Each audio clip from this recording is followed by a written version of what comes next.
I'm actually going to do a veteran salute, which was an act of Congress about 15 years ago. If you are a veteran, you are certainly allowed to do the salute of the military service in which you served.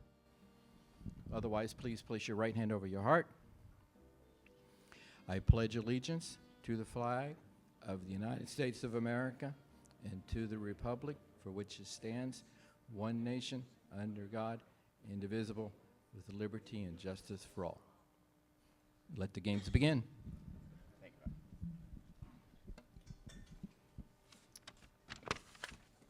Thank you, Bob. Next, I'd like to introduce Rebecca Holden. Rebecca is an acclaimed singer, actress, and entertainer, good friends with Dan and Ling Su. She's garnered an international following of fans around the globe. You may know Rebecca. She was in the hit TV show Knight Rider as April Curtis opposite David Hasselhoff. She's been in shows including General Hospital, Remington Steele, Magnum PI, but she's also worked in many different charities across the country. She's worked for Operation California, which provide airlifts of medical aid to Ethiopia as well to earthquake victims in Mexico. She's the recipient of the Edwin P. Hubble Humanitarian Award. But she most recently has had a recording career, and she's been recording an album called Dreams Come True. It's one of the most requested wedding songs on YouTube, surpassing 40 million views. And she is going to sing, what do we have today? The national anthem for us. Rebecca? Fiona, before you.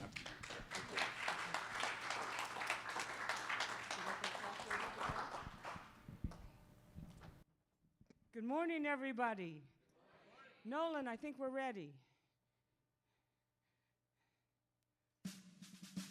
I need a little more volume, please. Oh, say, can you see by the dawn's early light what so proudly we hailed at the twilight's last gleaming, whose broad stripes and bright stars through the perilous fight o'er the ramparts we watched were so gallantly streaming, and the rocket's red glare, the bombs bursting in air, gave proof to the night that our flag was still there. Oh, say, does the star-spangled banner yet wave o'er the land of the free and the home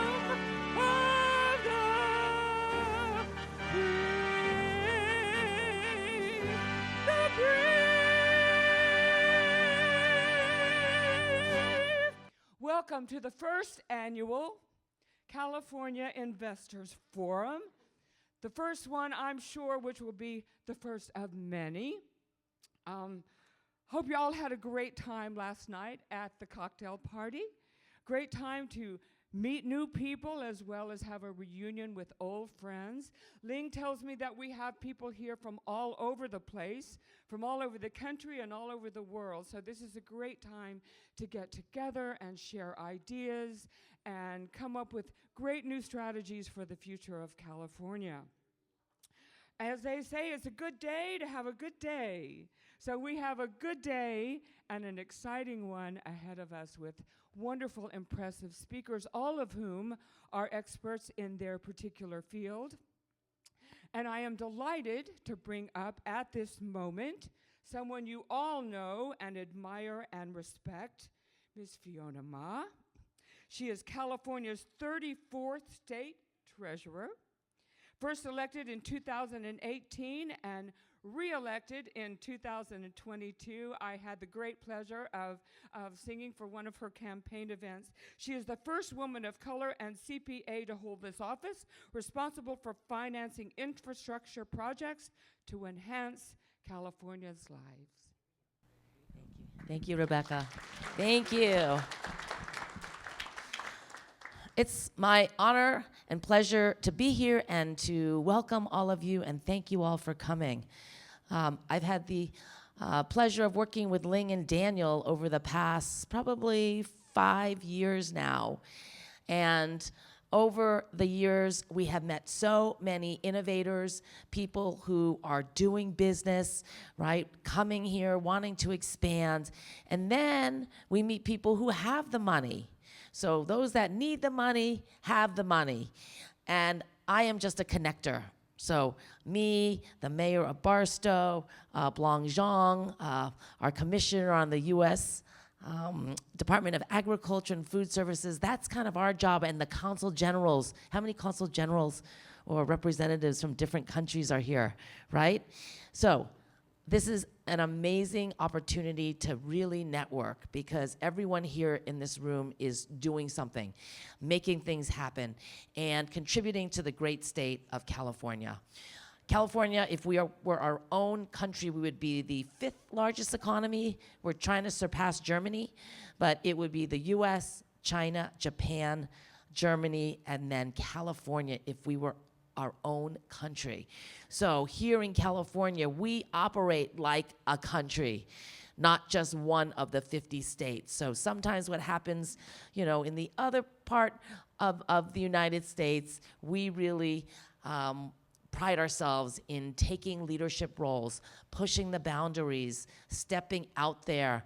I gave a good idea to the governor yesterday, and I said, don't let Colorado beat us. You need to go get this for California, right?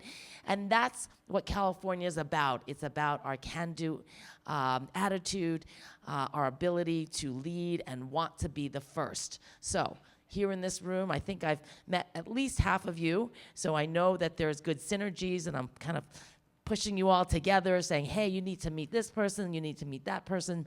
But this is a great opportunity to really develop those relationships for the long term. You're all quality people. I know Daniel and Ling, you know, we've been working together. And so I thank you all for coming. I need to take a flight back north because I have a couple things up north and check on my dad. And then I will be back tomorrow morning, and I will be here all day tomorrow.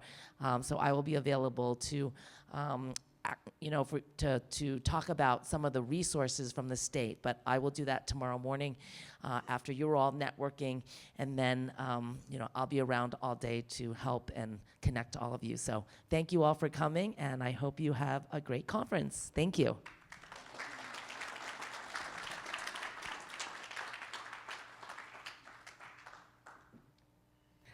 Next up, I have the privilege of bringing up a very dear friend, Mr. Daniel Su, who is chairman of the William and Stephanie Foundation and the California Investment Forum. He has over 30 years of experience in strategic investments and international business development.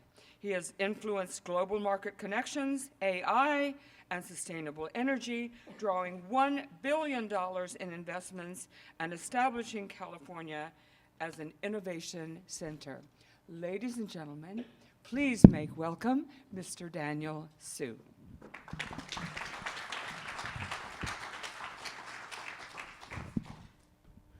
And good morning. Welcome to all of you, and thank you so much for being here. It's been a bit of a rough road to get here, but we're here, and so we're very happy to be in front of all of you to talk about the future of California, in fact. So many of you ask, what exactly is this conference about? We actually have a plan for the future, and that includes every one of you in the room here. so many businesses are leaving California, and no one's here to work towards replacing them in a concerted effort. So that's why we've invited all of you here today, because we deem all of you here as the movers and shakers and the people who can make things happen for the future of California.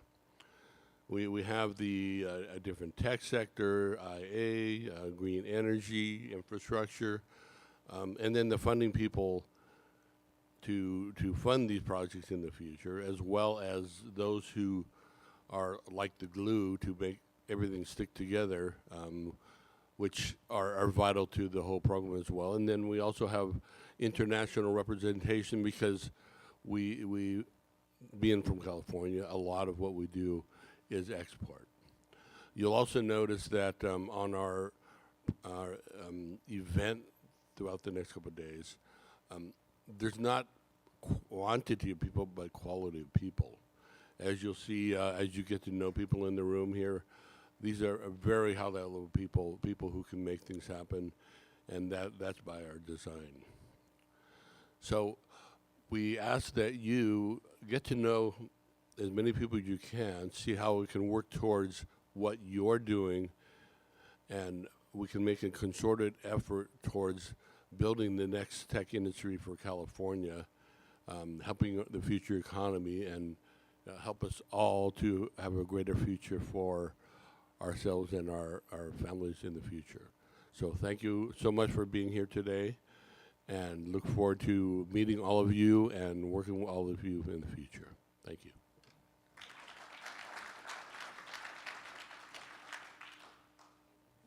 All right, now we're going to have a panel discussion on the future of California. Quite a topic.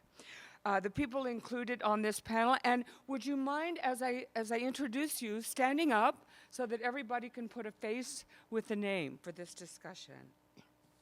First, we have Arnab Pal, who is the Senior Consultant of the U.S. Department of Energy. Next, Dustin McDonald from the Governor's Office of Business and Economic Development, or GoBiz.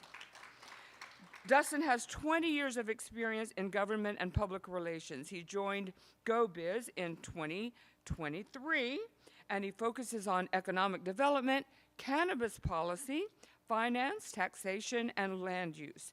Dustin has worked in various roles supporting California's economic future. All right. Blong Jong. Good morning to you, sir. The State Executive Director for the U.S. Department of Agriculture. Tomas Sabaja, President and CEO of the Baja Aerospace Cluster. All right, a very esteemed group of gentlemen. Make your way to the stage, please, and we'll get this panel discussion underway. All right. As you can see, it's a very structured panel. We've had a lot of pre-calls to organize our comments and what we're going to say. As I was introduced, Dustin McDonald with the Governor's Office of Business and Economic Development. Specifically, I work on our Business Investment Services team, and I'm stationed and work directly in the Los Angeles, Orange County region. That's the patch I work. So you got 88 cities up in LA County, plus the county, the largest county in the entire country. 37 more cities, plus the county down in Orange County. So it's a large volume of jurisdictions to work with, as well as all the businesses across that and all the innovative areas that we'll talk about on this panel today. It's a pleasure to be here. I want to thank you all for inviting Governor's Office of Business and Economic Development to join today.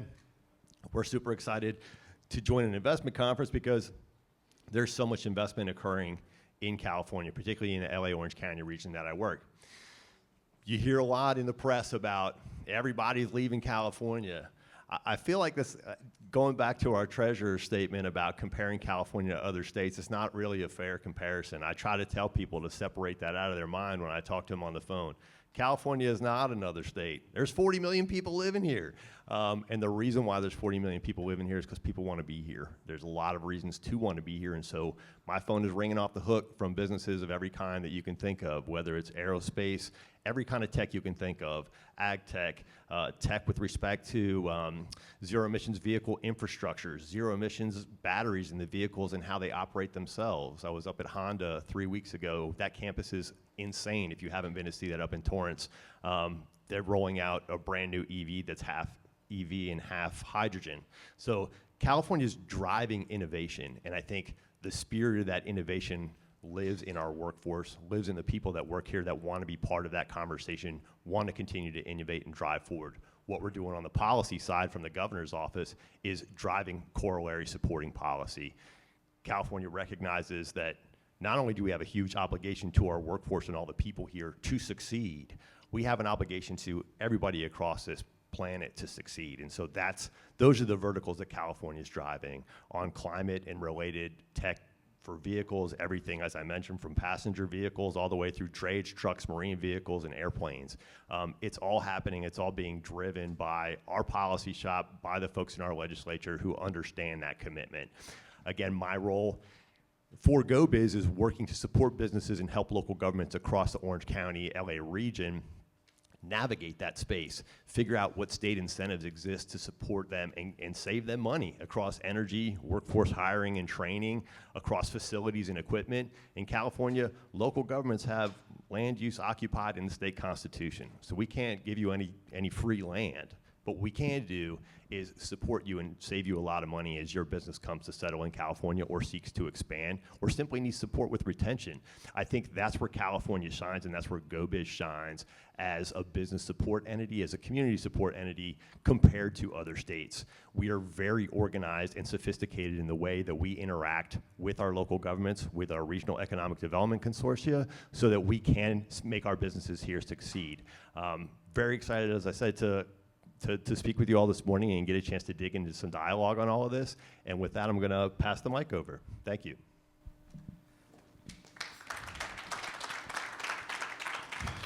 That just seems so well prepared, man. I was up all night.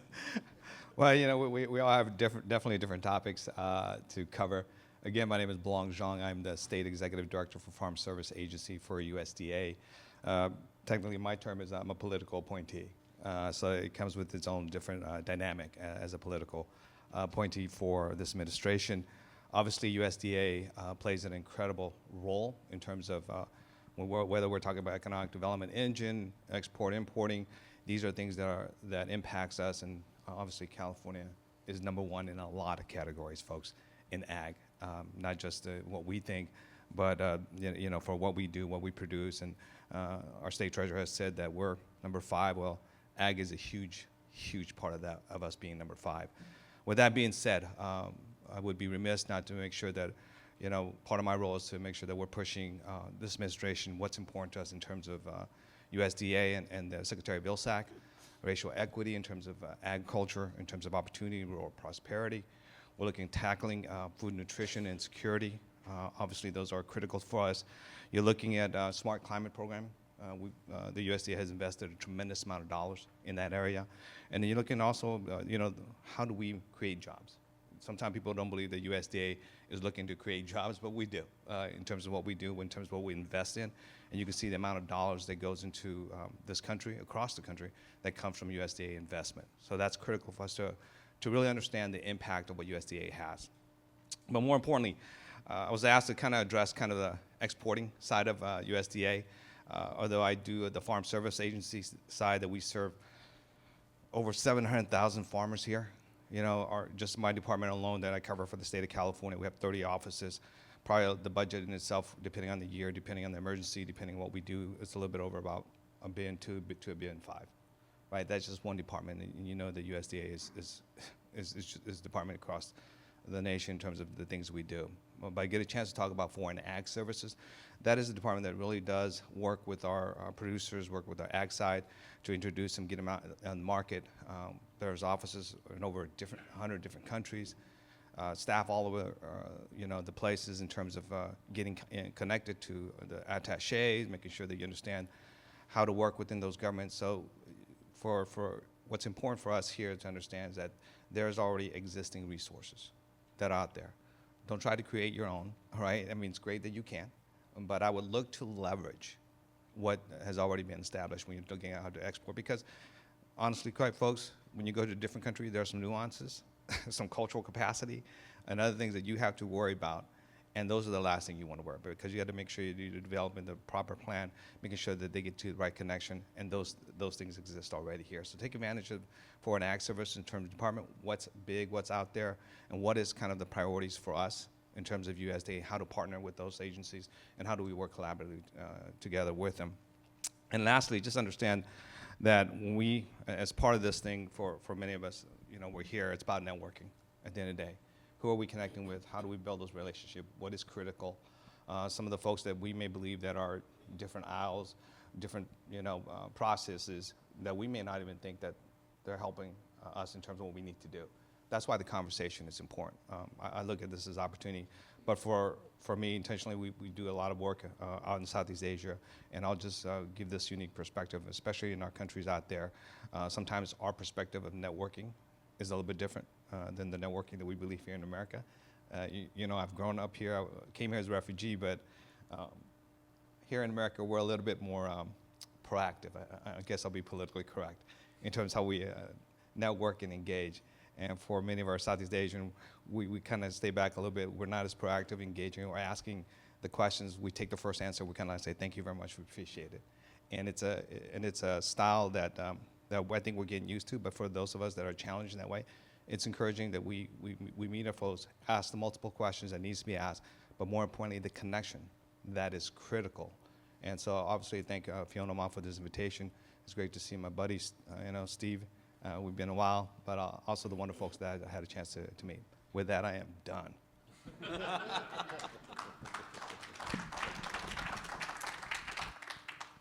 Well, that was very succinct. You got a lot out there. I don't know if there's a timer, but I'll do my best to follow that up. So, hello, everyone. My name is Arnab Pal. I'm a senior consultant. I think my title is actually principal consultant or something like that for the U.S. Department of Energy Loan Programs Office. I will give a little bit of overview about me, but I'll really focus on what we're doing at the Loan Programs Office and all the great things we're doing to partner with the state of California and what we think is a tremendous generational opportunity to upstart, invest, and create the clean energy economy. So my background is both non-political and political. I was a former senior Senate staffer, and I worked on many of the provisions in the Inflation Reduction Act, which has led to many of the clean energy tax credits that we have out here. Also a principal economist for San Diego Gas and Electric, and many years ago I worked for the California Resources Board. So, California is near and dear to my heart. I live here, so I agree when you say people want to move back to California. I am one of those people. So there's a lot of truth there. What we do at the Loan Programs Office is because of the bipartisan infrastructure law and the Inflation Reduction Act, we were given upwards of $250 billion in loan authority to finance clean energy projects that reduce emissions, that were built in the United States, that have community benefits plans associated with them. And many of those projects that are under our pipeline are here in California. So far we have about 200 active applications. We have about $200 billion in loan requests. We receive 2 new applications a week, and that's across 14 different technology sectors. We mostly finance projects that are ready to commercialize, but are first of a kind. So we don't do traditional wind, solar, batteries. We've seen many of those projects. We're the ones that are financing the new critical minerals facilities, the new battery manufacturing plants, the things that America has not done in decades and wants to make sure that they do here at home with our partners across the world. So, California, I think, is a very unique case because, before I came here, I looked at the MIT database, which shows all the clean energy investments that have been spurred by the IRA and the bipartisan infrastructure law. California ranks number 1 overall when it comes to clean energy investment. But when you unpack that, I think there's some question marks as to what California wants to do next and what it wants to do when it grows up in the clean energy economy. So that number 1 title, the vast majority of that investment is consumer investment. So investments in electric vehicles, investments in heat pumps, investments in end-use technologies that are used to reduce emissions. And a lot of that is to the credit of this governor and the 2 before it in the state of California. Where California has to figure out where they want to be is the other 2 components of investment. One is production, right? Right now, California is second when it comes to production next to Texas. And third is manufacturing on the clean energy side, where California isn't in the top five. And that's not a bad thing. That's just, those are just the numbers and what they are, right? Every state's good at different things. And I think, where California can get even better, even though they're already number one, is to really think strategically, how do they want to partake in the manufacturing and production of this clean energy revolution? And there are going to be plenty of investment opportunities for folks out here that do that. Our program mostly focuses on large scale infrastructure, so over $100 million. Our debt programs all have equity components to it, meaning a typical project from us is 60% USDOE debt, 40% equity from equity partners. So there's opportunities to invest, but more so there's opportunities to create projects. And I think more so than anything is we're open for business, and we want to give people money to build clean energy projects, both here in California and across the country. So I'll hand it off to you. Good morning, everyone. My name is Tomás Ibaja. I'm the president of the aerospace industry in Baja California. I'm very glad and very honored to be here in this investment forum, looking at the vision of California that impacts directly into my region. And I want to thank the small and medium-sized enterprises in California that trusted Mexico, because now Mexico has become the second largest trading partner of the US. And in that regard, Baja California, which is just across the street from California, are reaping the benefits of these great topics that this great panel is discussing. We are the beneficiaries, but on the same token, we want to contribute to California. The aerospace industry in California is one of the most important in the US. And we have for almost 6 decades several companies that migrated into my region, but at the same time, they are benefiting this community in California. Specifically, in terms of infrastructure, we need the support of California, not only for my region, for the whole Mexico. Right now, as you might know, this concept of nearshoring, that for many decades only were related to the border, or the border towns between Mexico and the US. Now the federal government in Mexico is looking at how to support these large investments into my country, but we need more energy, we need more efficiency on different areas, and this is where this forum is all about. How can we connect? How can we find? For example, Ms. Kusum Kavia is here. This is a great woman that is now looking into our region. And I was surprised, and I can tell you an anecdote about that. The first time, even though she's been in Corona, California for many years, her business is here, the first time that she crossed the border to Tijuana was when I led the delegation that she brought. And she was surprised to see how these large corporations, very big, 3,000 people, 5,000 people, 10,000 people's direct employment, we need more energy. We don't have enough water. We don't have many things that we need this ingenuity, this audacity, and this creativity that California offers to themselves, but we also need it to our companies that at the same time are companies coming from the US. At the end is the benefit that is a mutual gain for both parties.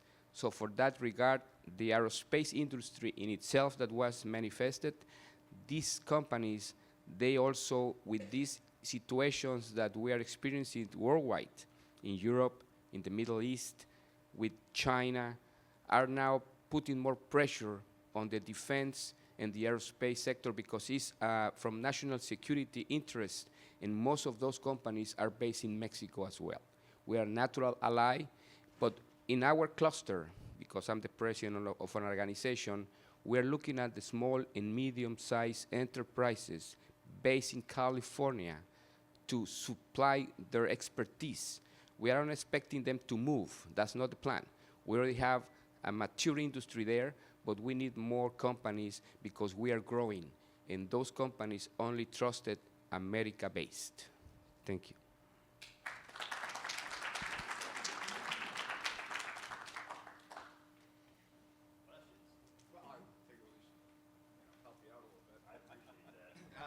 Take all the help we can get up here. So I have two questions. First to our energy friend. I think one of the things that's not acknowledged very well is that we're going to need hydrocarbons for a long time, but the idea of transitioning to clean energy is, of course, very important. How do we as a state look at that transition? Besides putting deadlines aside, 2030, 2040, we're going to need hydrocarbons. Everything, plastics come from hydrocarbons. Can you talk about that? Yeah, so I can't speak for the state, so I'm not going to. But let me tell you how we look at it at the Department of Energy and how that could apply to California. Is that a reasonable way for me to respond here? So our programs and many of the programs are technology neutral, meaning we are looking at all ways to decarbonize and build a clean, firm, reliable grid. That includes hydrogen. That includes biofuels. That includes renewable natural gas. That includes small modular nuclear reactors. Clean, abundant energy is the future of this country. And of course, there will be a transition as that occurs. Like you're seeing it right now in other states, right? Like all across, in California and other countries, like, we want to retire gas plants, but we can't. We have nuclear plants even in California that we've kept open because simply the lights have to stay on. That doesn't mean they're going to be on and there forever. I think what you need to do is think about what are the ways that we can make change right now that also reduces costs, and there's plenty, right? The biggest misnomer, I always like to make is that, a lot of people are like, well, it's expensive, the transition is expensive. Clean is cheaper. 80% of what's gone on the grid since 2016 is clean, right? That doesn't mean there's the other 20% still there, of course, right? So we got to look at demand side management, what we call virtual power plants. How do we reduce demand in the short, medium, and long term? A megawatt of power not used is always the cleanest megawatt, period. So there's a lot of places to go. But from our perspective, yes, we are looking at everything because we are solving a societal generational problem, and it would be crazy not to look at everything that's on the table. I think from the state standpoint, kind of really borrowing off of the exact same comments, while the mandates that you see put in place, they're really goalposts. I think what California has that is unique is a highly educated, highly skilled workforce that can drive innovation in all of these different lanes at the same time. You might have some folks who are larger companies who are maybe more entrenched in a particular technology, but I think California wants to do the most that it can with the resources that are available. To the point from the other panelists that are up here, you have a tremendous volume of resources that are available at the federal level to drive in these exact directions, supporting innovation in every kind of fuel you can imagine, even acknowledging realistically the fact that we have a lot of companies that have equipment that they bought, airplanes, for example. They're fully expecting to use that airplane for its full 30-year, 40-year life. They're not planning on switching it over to some EV thing, right? So you need some in-between technology to help get you there. One of the companies that we're helping to work with and bring over from the UK actually had a contract with the British Royal Air Force, Zero Petroleum, and that's exactly what they're doing is they're cutting that fuel. They're cutting existing fossil fuels with hydrogen to create a lighter fuel. The point being, California is also embracing, I think, many of the same kind of the main goals that we're all trying to drive at. That we acknowledge that we do need a non-fossil fuel future for this country, for this world, for all of us.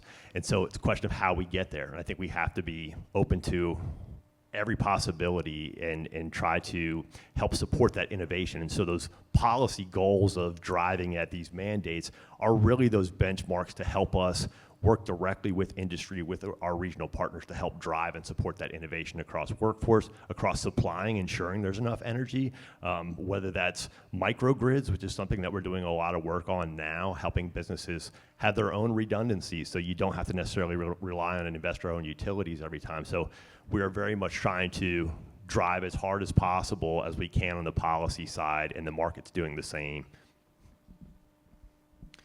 Thank you. Any other questions? Sorry, sorry, I'm carrying on. No, you have about 20 minutes to go, buddy. You know, even though we do ag and stuff like that, but when it comes to implementation of programs, whether it's clean energy and so forth, and that transition to SCUN, right? This is from me doing community work for the last 25 years, working with historically underserved folks. Those are challenged, whether you know, you're talking about economics, you're talking about working job force, and how do we get these goals and objectives reaching to the community where the program does impact? Okay, when we talk about savings, we're talking about costs. Those things matter, but how do we get it to the folks? And that's a discussion that I have with our USDA programs. But you know, I've done some work with GoBiz in different capacity, even with some IRA stuff that's saying, how do we look at community organizations? How do we partner with those? Because the folks that we really want to take the electric car, get that, how do we make sure that we're providing the type of education that, in the long run, it does make sense because it does save money.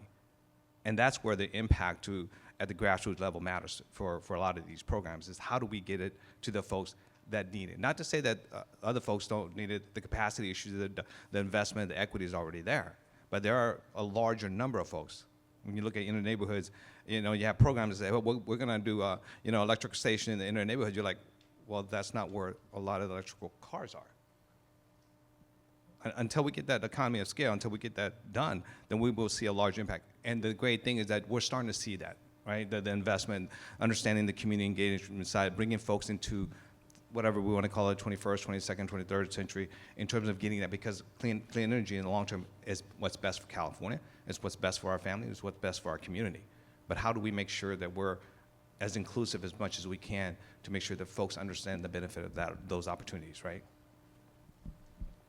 If I could just hop in on that one more time. So borrowing off those comments, there's a program that Economic Development Administration under the Department of Commerce funded that was initially in California called the SURF program, and it's now called California Jobs First. The purpose of that initiative is driving exactly what Blong was talking about, which is taking each region in California, identifying stakeholders who have traditionally been left out of economic development planning, who have traditionally been left out of these conversations, and identifying what their priorities are. Here in Orange County doesn't have an economic development organization. It has a business support organization, but it doesn't have an EDO. What that means is it's only catching some of the businesses that need support. There's a whole swath of small businesses that are a huge backbone of the local economy across Orange County that don't get that support, except for groups that emerge organically. So the purpose of this EDA exercise is for these regions to all conceptualize collectively, what are we doing well? What aren't we doing well? When it comes to the services that we provide our businesses, regardless of size, what are those and how can we improve those so this community can really thrive? The other thing that exercise is doing is going, okay, for the next 20, 25 years, what are the 3 or 4 industries that we're going to drive in this region? And so in Orange County, LA as well, you have a huge push towards bio-life sciences and biotech, realizing that you don't necessarily need to have a college education to get high-paying jobs in those markets and in those industries. At the same time, as we talked about a little bit on this panel already, there's a huge drive towards innovation across every kind of tech you can think of. That's all happening here in Orange County and LA as well. So what are the supports and how can we best serve those businesses through policy, through loans, loan guarantees, through resources that government can make available to help drive all of this in a productive way? So I just want to mention that California is very much on the same page as our federal friends in trying to drive equity into every one of these decision-making processes and build from the ground up.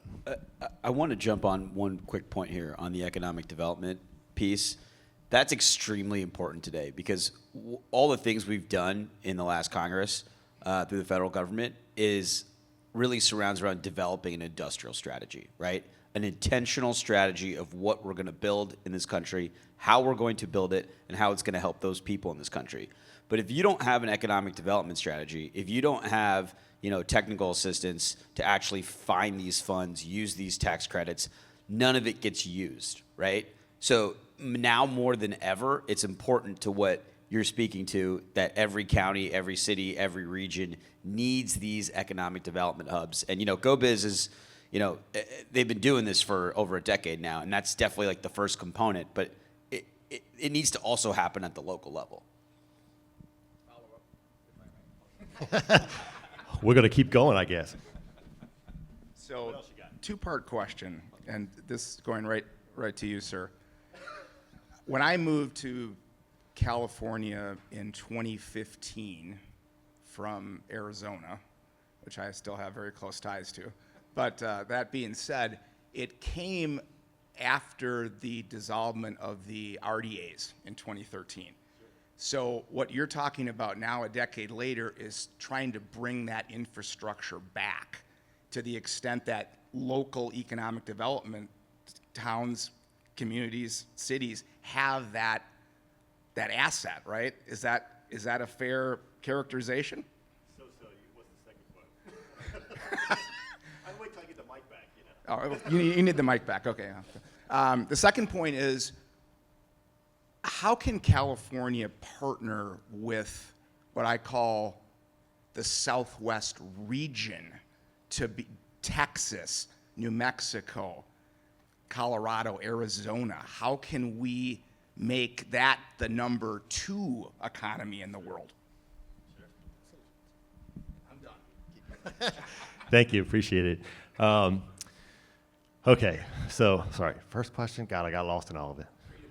Redevelopment agencies. Okay, so California got rid of all the redevelopment agencies. They were essentially a pass-through, right? They were an organization that regions could use to push a bunch of money through to steer projects.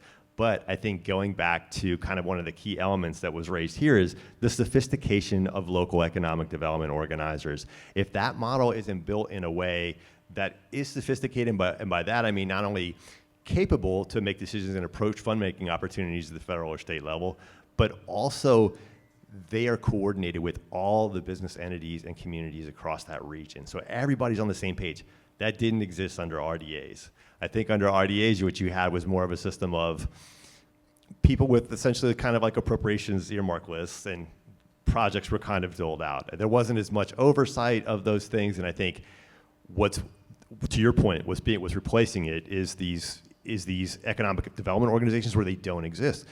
In some places in California, you have highly sophisticated economic development. Los Angeles, for example, highly sophisticated. Orange County, even though there's a significant amount of wealth in Orange County, horribly disjointed. The parties and stakeholders, as they need to be communicating to make a more productive business environment for Orange County. Those things aren't there. There's a desire to have them, but no one's driving. And so I think things like the federal funding opportunities that come down under Inflation Reduction Act, things like this EDA opportunity to come down, we as a state are obligated to make the most of it, to the point because otherwise that money flows down from the federal government and you might as well just light it on fire, right? If you're not really doing something useful with it. And I think that's where I think we have an advantage, is because California does have such a large population. We've been so dedicated and focused on workforce and workforce training for that large population that we're ready for this exercise and we're ready to execute on it well. As I said, Orange County never before had an economic development organization. For the first time ever, that's coming together under this exercise. Does that answer those questions? Okay, thank you. I want to comment on that. I want to praise the Imperial County Regent in San Bernardino and Corona and the area there, because part of these business units have created this network. And I see several consuls representing several countries here, and those consulates are also networks of business opportunities. And this is a forum for that particular reason. Investment is a must, but at the same token, the network that we can relate in these areas are the seeds in which eventually, I hope, and part of what you mentioned, eventually will become something more concrete for the Orange region. Definitely Orange regions for us in the aerospace industry is the element that have flourished towards the border, And just as a matter of fact, for many of you that might not be related, we are just 2 hours driving from this Anaheim region to the border. But we have benefited because through this imperial region that we already have agreed on contracts and business relations, this is the reason why I'm here today. And I want to thank the people from Orange County and also for the Imperial County to be here. Thank you.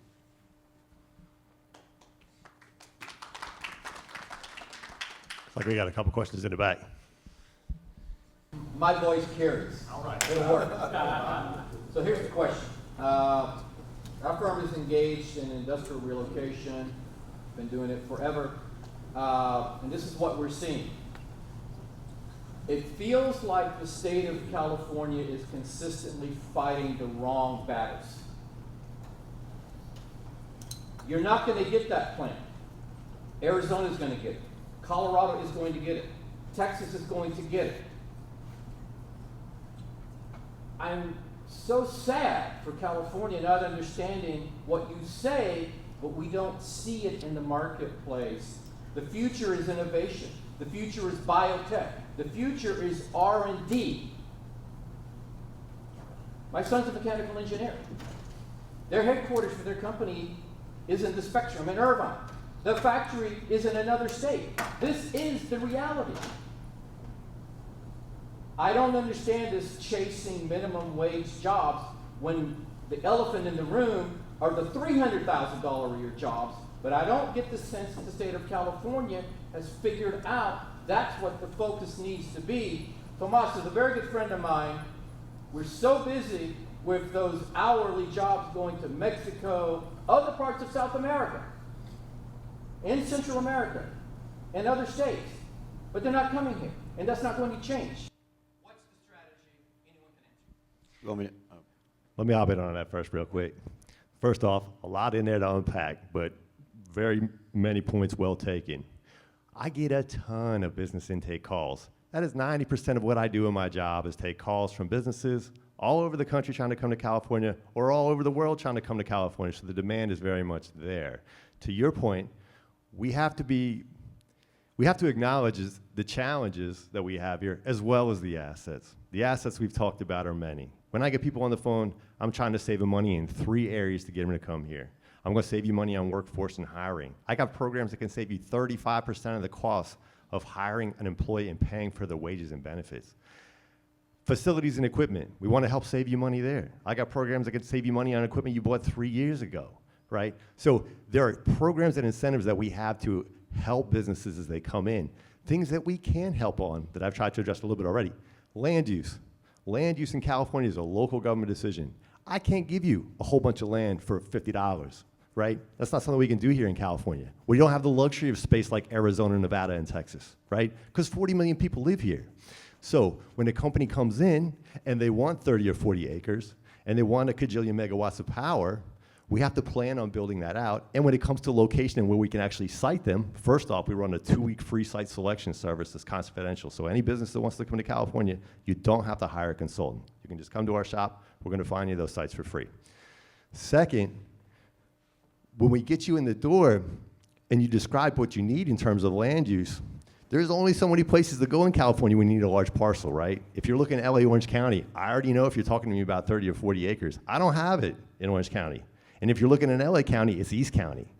But a lot of folks in their parameters, right? They want to be closer to an international airport. They want to be close to the ports. Well, that's not Santa Clarita, okay? So those are the challenges that we have in the state. To your point, we get a ton of businesses who want to maintain their R&D here because we have an R&D tax credit that's unlimited. They want to maintain their executives here because the executives love living in California. They have to move manufacturing out of state of California because it's too expensive. The size of the property they need and the cost of that property are too expensive in California.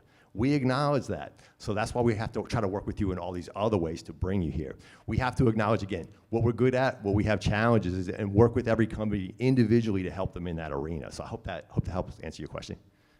I think we had some follow-up, though. Yeah, I wanted to jump in on a couple things because there's a couple things I need to push back on. One is the idea that these jobs are low-wage jobs or low-paying jobs, especially on the manufacturing side. That's blatantly false. And and you know, from the factories that we've built around the country or that we're building around the country, these are high-paying jobs that are $40, $50, $60, $70 an hour. $300,000 a year, probably not that, right? So to think that these aren't good jobs is just simply not true. I would say a couple things specifically. One is there's a huge opportunity, and I'm going to go back to what I mentioned about, you know, consumption, production, and manufacturing. Manufacturing is harder in California than in other places for many reasons. That being said, there are some unique opportunities, right? There are certain products that there's just geographical preference for having a facility in the state. So one of the things that we've done is we've partnered with the state on a early stage development fund where the state can give out small grants, a couple $1 million a piece, to build manufacturing facilities for modular homes. And those modular home facilities want to be in California because the market's in California, and to ship those around is actually more expensive if you wanted to build that facility in another state. So there are unique opportunities that we should pursue in manufacturing. And I think, you know, the state can decide how they want to work, but I assume you want a little bit of everything and you want a diverse economy. The second piece is production, right? So this is like thinking about energy efficiency installations, thinking about electricians.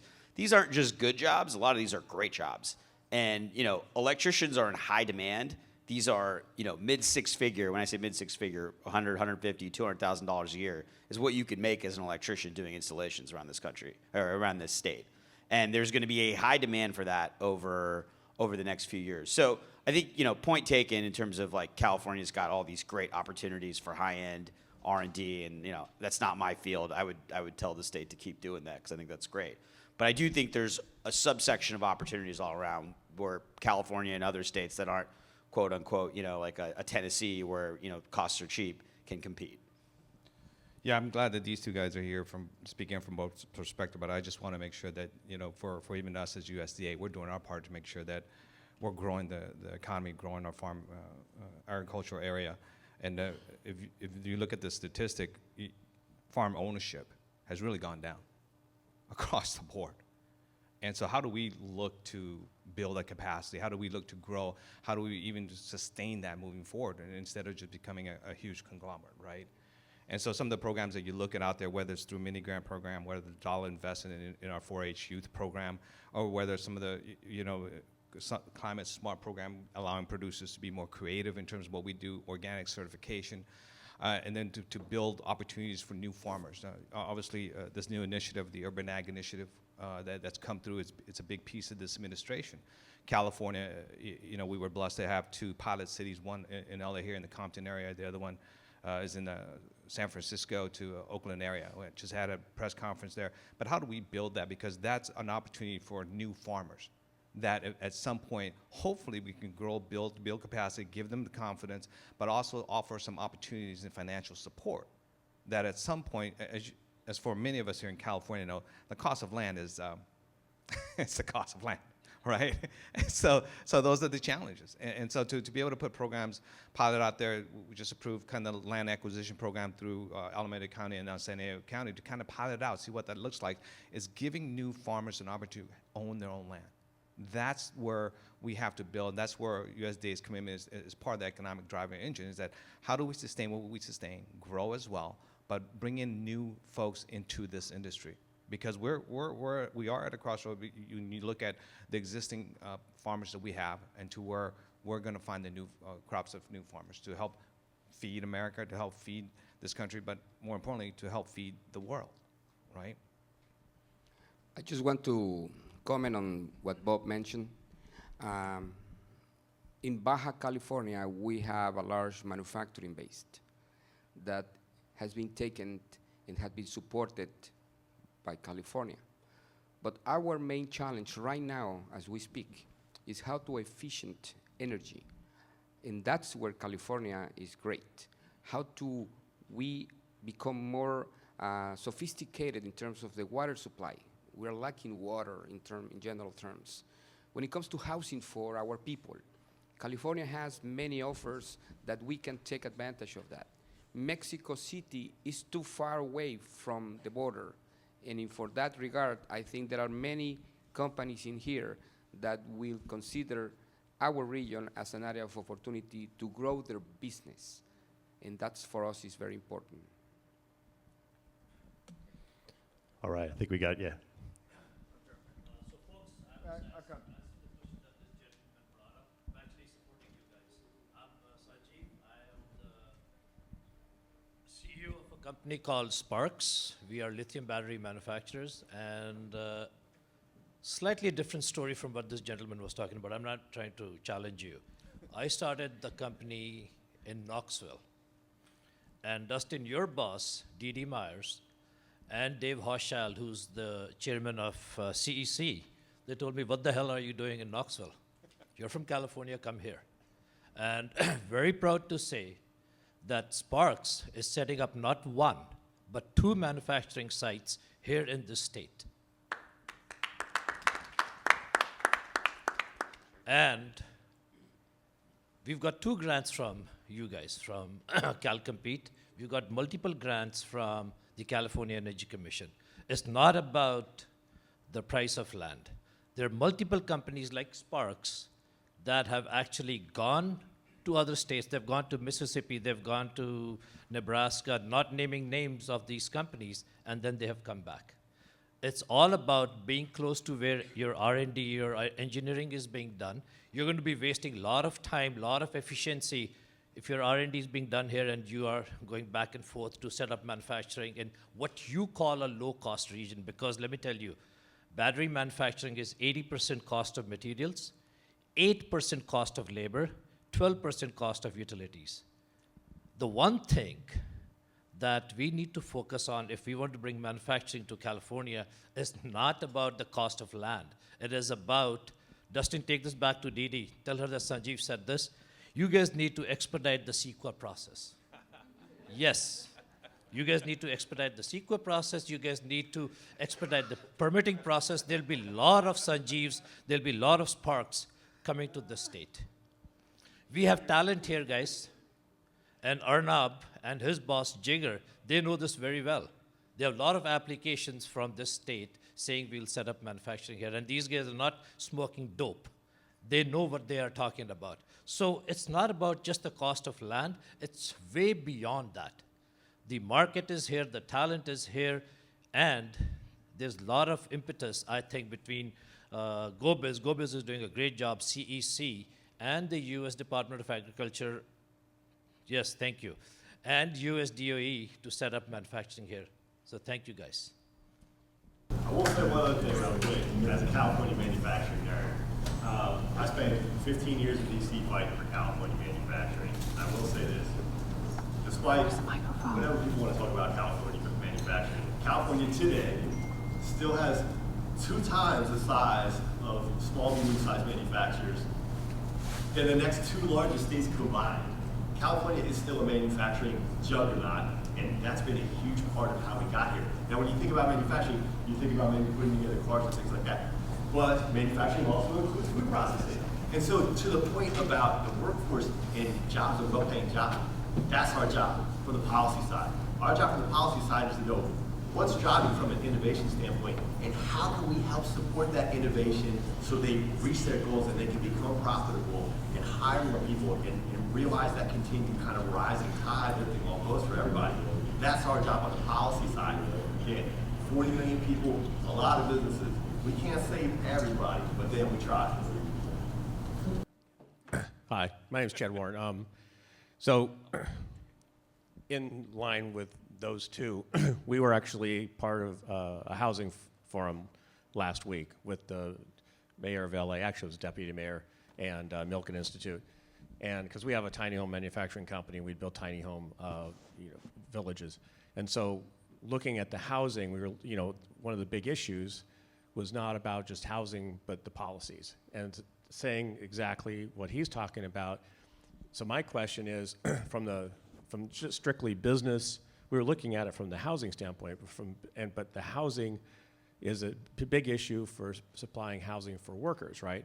And also for the businesses and creating the businesses and keeping the businesses here in California, and then supporting the workers. The question is, on the business side, what are you guys doing in terms of helping facilitate, to his point, policy? and making it more streamlined so that it isn't so burdensome. Because like, we have a factory in Arizona, we're in other places, but it's like when we go there, they're like, oh, well, California is just too difficult to do everything, so, and it's like it takes forever to get anything done. And I've been a broker in California, and it actually is true, to get things done in certain areas. The question is, how can we facilitate and streamline on a policy basis so that it's not a policy issue stopping innovation and growth? I'll just take that up here real quick if that's easier. Getting your steps in today. Incredible point. I think when it comes to addressing, first off, CEQA, yes, here. Last year, the governor ran 11 trailer bills through the legislature to do CEQA reform. So there's a two-step process. Well, it's many steps, but first you have the legislative side, then it goes through regulatory considerations and comment periods and all of that. We're in that process right now. So environmental streamlining for certain types of projects is happening in California right now and started last year. Part two of that is energy.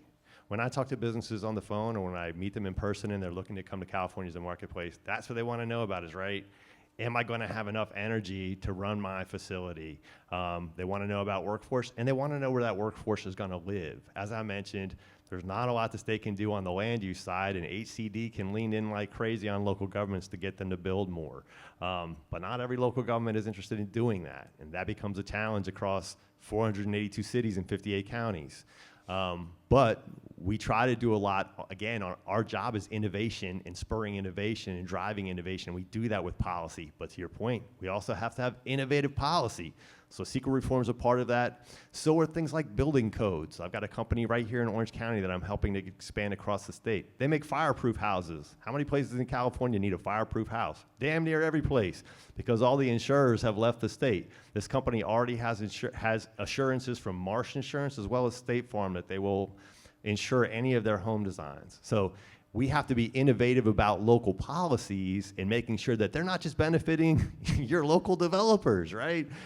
We can't just keep giving out to KB Homes and all these other monster home developers that are just going to keep making the same trash for you. We have to be innovative in the way that we drive businesses at the local level and work with our local counterparts to do that. So I am very much committed to do that. That's a big part of my job, is getting out there and talking to locals and businesses about what's working at the state and local level. How can we fix those things? I don't come from government, okay? I did 15 years in the private sector. So when I come into this stuff, I just see stuff that needs to get fixed, right? So I'm on the same page you are, and that's very much a big part of what we're trying to do, is be innovative on the state and local coordination and policy side. So this comment's coming from a previous council member for the city of Fresno, right? Did 2 terms, 8 years, and we talk about policies. Yeah, it's always creative, and at the end of the day, even for the federal government, now I'm on this side, but even from the federal government, you have to respect the locality, and you want to be able to partner. You want to be able to have those conversations. You try not to inject yourself and trying to determine what it should be, because that's a fluid conversation in terms of the local community, the locally elected officials. But you want to make sure that you're also being a partner. Understand, we in the federal government to a certain level, we have incredible programs, but to be impactful, it's about partnership, whether it's with the state, whether it's through the local agencies, to be able to leverage those resources, right? When I talked about the Urban Ag Initiative, as I've had those conversations with Washington, I've done a lot of urban ag, I said, not necessarily every local jurisdiction is going to be supportive of urban ag. Even though it's a great idea, even though we have opportunities, we do this and there's dollars to come in, at the time or at that particular point, the policymakers are not necessarily, that's not a priority for them, right? So how do we engage that? Or there are existing policies, and I found out coming here last week or a week and a half ago to talk about urban ag here in our office here, that there's a local policy here that actually impedes urban ag. So how do we support and have those conversations with the local producers, our urban ag partners here, to have conversation with policymakers to say, hey, let's have that policy discussion. Why is this impeding what we're trying to do and help grow our economy from a different agricultural perspective, right? And so I think it's important that we continue to hear those conversations, speaking from a community advocate and from the community side. If we're not having those conversations of what is impactful to us, especially from the locality and the people that we help elect, then we're missing a point that our voice does matter. Our conversation does matter. Our process, our impediments, our challenges does matter in terms of the policy decisions that these electeds have to make. So I would encourage you to have those conversations. Whether I sit in this role or not, I still get letters talk about policy, and sometimes it falls into the state. It says, that's not federal level, that's state, but let me go ahead and connect you to my state partners so that we can have those conversations. But I would be more than happy to partner and have those conversations, right? Connect and develop how do we create policies that is beneficial to California. Thanks, Daniel. Hi, I'm Olga. I'm going to be speaking a little bit later, but I have a startup in AI, and I love how we've been talking about kind of a little bit later stage companies, and I really actually appreciate the discussion, and I think everybody has the same goal, which is fantastic, right? I love it. But I'd love for you to address a little bit the earlier stage companies, because one of the things that ends up happening is earlier stage companies don't actually get to the point where they're about to be retained, right? They're not actually able to survive for more than 12, 18 months, which is like the VC cycle. And there's not a lot that startup founders have access to on such a short time scale in terms of government support. So could you talk a little bit about that? And I think the gentleman here was talking a little bit about that too, like earlier stage when you have innovation really, really happening, and education is happening in California for a large part of it. And so keeping those innovators in California at the early stage company level. Great question, Olga. Thanks, Olga. Yeah, certainly I end up talking to a lot of businesses that are gigantic. They're coming here from another country and they've got 400 or 500 employees or more already. Same time, I get companies that are coming here that are only seeking a facility and they're looking to hire 5 to 10 people. When it comes to straight up startups, are you familiar with California's community college system?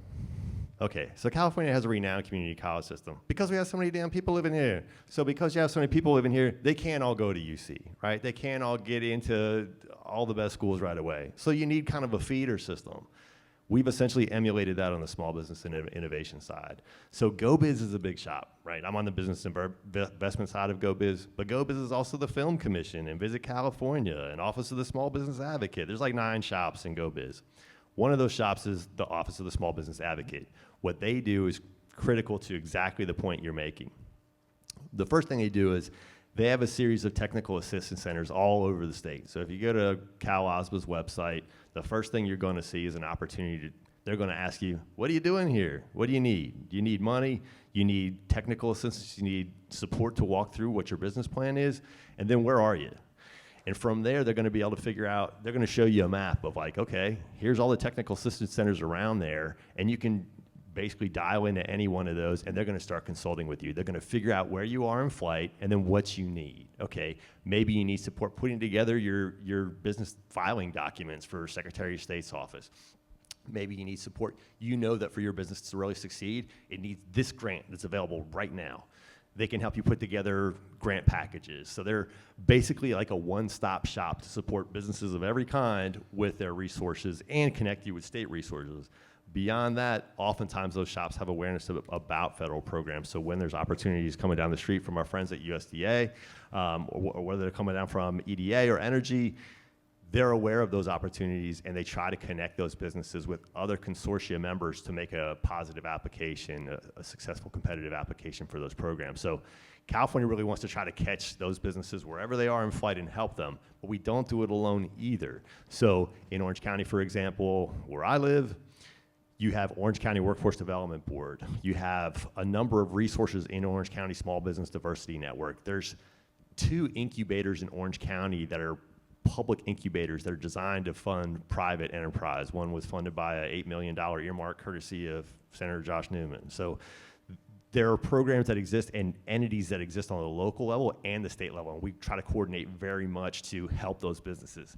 I will say this though, businesses don't get into business to get help from the government. So I think for a lot of businesses, they're unaware of these services. They're unaware of these incentives that they exist because that's not why they got into business, was to try to figure out how the government could help them. They got into business to do business. And so coming to these resources and understanding they exist is often a second or third or fourth step. So glad we could have this conversation on the front end, because I think where there's innovation, I think that's our role as regional specialists, is to be out there supporting it, coordinating with our counterparts back in Sacramento to help build policies or incentives around those kinds of businesses where they need help.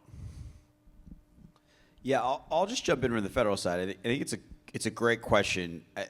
Some of the tools are limited, especially for like early stage companies on the corporate side. We operate large scale infrastructure debt, so we're really working with more established folks most of the time, or more established projects. On the state level, I think there's a couple programs that I'm familiar with just from my life. So the CEC does fund these clean tech incubators in San Diego and Lacey, and for clean tech startups, they offer a lot of great resources, and they don't take equity.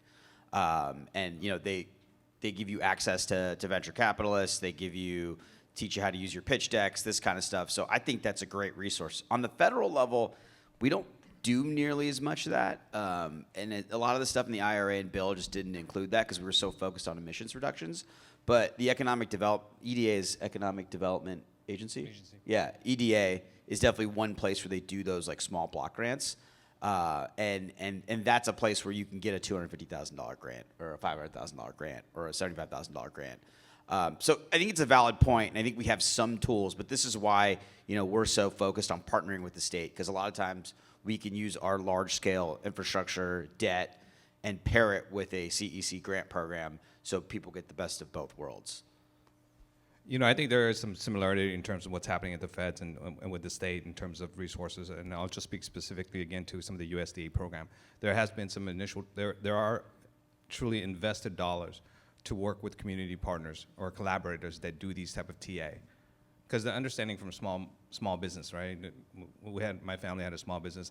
I mean, we're worried about the day-to-day stuff, and you know, writing a grant, writing a proposal, worrying about is challenging. And we all know the statistics of small business surviving that first 3 years is critical, right? If you don't, then it's gone. That's why, you know, it's so important that, and I'll just say to understand, at least to know that there are agencies out there that will provide a lot of those resources. And folks, he is correct in stating that many of us that get into the business didn't know that we had those associations, organizations, or entities to provide that service until we get there in 2 years until we're struggling, right? Then we're like, where was this in the beginning? It would have helped me a lot, so much better to whether put in a business plan for my farm program, or who do I go talk to about CEQA and all this stuff, right? You put CEQA in front of me, it's like, oh, that's Latin. So there are, and be encouraging to look at those agencies that exist right now to make sure that you're approaching. It's like our program, our Urban Ag program, or the dollar program through NRCS, who's our partner. Before you start, go and talk with them. They will be able to put a plan in place, and it's free. Right? That's what they're there for, in place with you to walk you through, put you and connect you, because that is critical, because sustainability is that first couple of years. We can get you to the small business, the small farmers, those stuff, to last that first couple of years, then becomes a little bit easier to look at developing a long-term plan, and how do we move and grow from there. So please look at those resources, whether it's from the state or the federal side. They are available, but just having those conversations and asking beyond the first point. Just because it's a no now doesn't mean it's a no later either. My name's Dolph DeRoos. I'm just thinking, listening to all of this, Dustin, you admitted that a lot of the people you deal with don't even know that these programs exist. So I suspect people don't decide whether or not to come to California to run their business, or whether to stay in California based on how many government subsidies there are. It's the general cost of doing business. So I want to give an analogy. I set up a company in the US at the same time as I set one up in Belgium. Here in the US, any one of us, or any combination of us, or all of us, could go online and have an LLC registered within 15 minutes. We can have our credit card machine working by this evening and banking money by tonight. In Belgium, it takes 3 months to set up a company, 3,500 euros, 48,000 pages of information to fill out. I'm exaggerating a little bit, but it's a lot of paperwork. And even though they have subsidies for everything, it's just too much effort. I know more Belgians who come and set up business here than I know Americans who choose to go to Belgium. And I think by analogy, and I love this place, I love it here in California, but the regulatory requirements are obnoxious. And I wonder whether some of that money that's currently used to give subsidies for people, if it was redirected to just eliminating those jobs. And I'll give you another practical example. We do a bit in real estate. We have real estate in Arizona. We pay a tax which has got the ironic name of transaction privilege tax. It's a privilege to pay it. But the cost of figuring out what we owe every month is just ridiculous.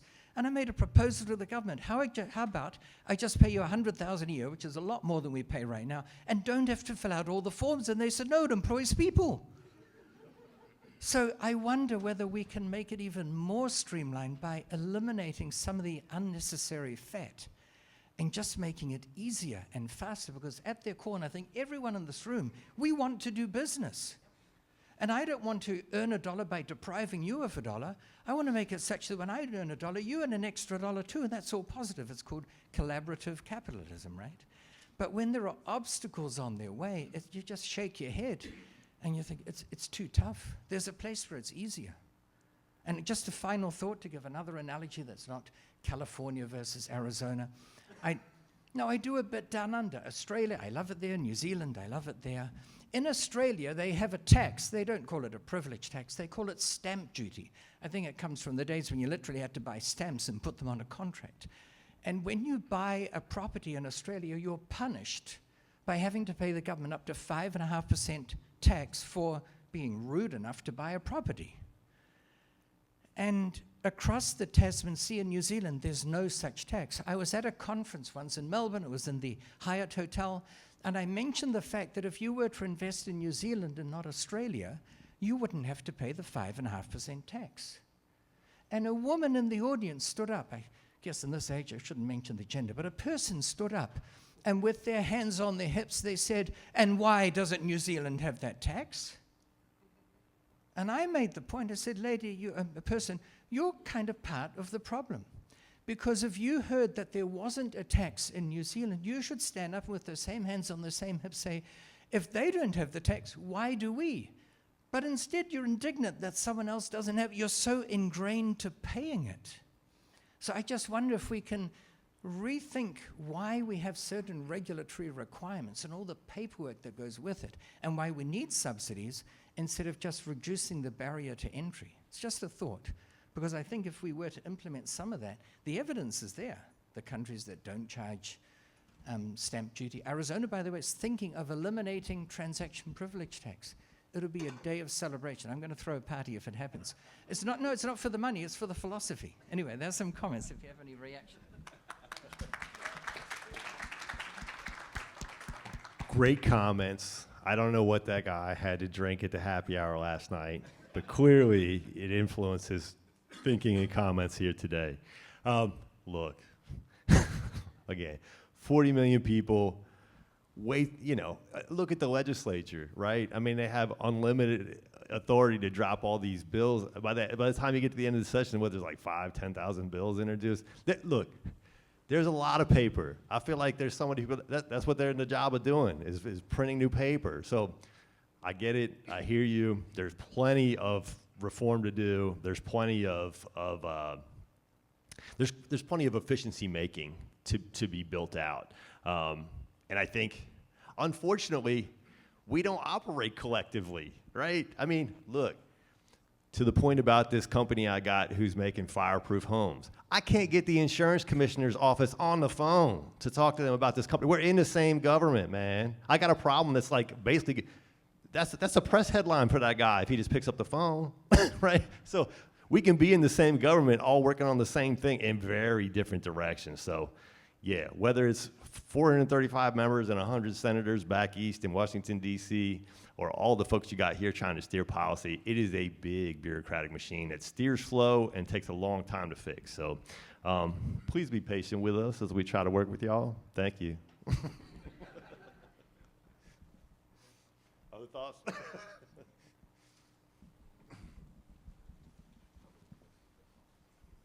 Thank you, gentlemen, for your time. It's very informative.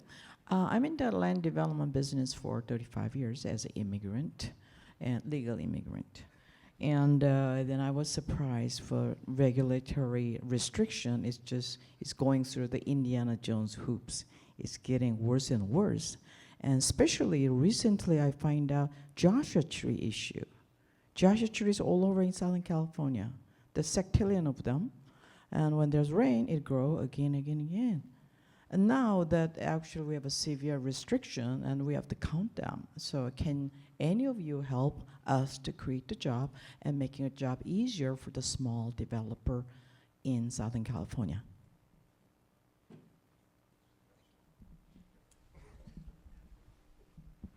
Thank you. Yeah, I think, look, a lot of those issues you're going to run into at the local level on development, that's all local governments, man. You know, that's all land use. That's all cities and counties. You know, there's just not a lot the state can do for you there. And there's a lot the state can do to try to motivate local governments to do things, but I promise you, those 482 cities and 58 counties aren't super excited to do what the state's telling them to do, even though counties are an agent of the state. So it is challenging to try to influence local policy on anything to do with land use. That's just not something that the state can really kind of help with outside of our regional engagements with our locals, talking to them, encouraging them to try to make changes. I'll give you another example.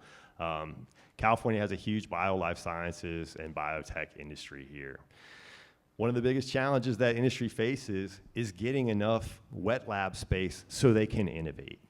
So their challenge isn't so much a need for additional state investment or support or resources or grants or loans or loan guarantees. What they really need is local governments to refine how they organize development policy, land use policy, to innovate, to introduce innovation into the communities and drive new jobs. So very excited to work with you. I don't work out in that jurisdiction, but I have colleagues that do. So I'm very happy to connect you with them to have that conversation, because just like me, like I work directly with all the local governments across LA County, across Orange County. They do the same for that region. So they have direct relationships with those locals. So I'm happy to give you my info and I can make that connection, have that conversation over there.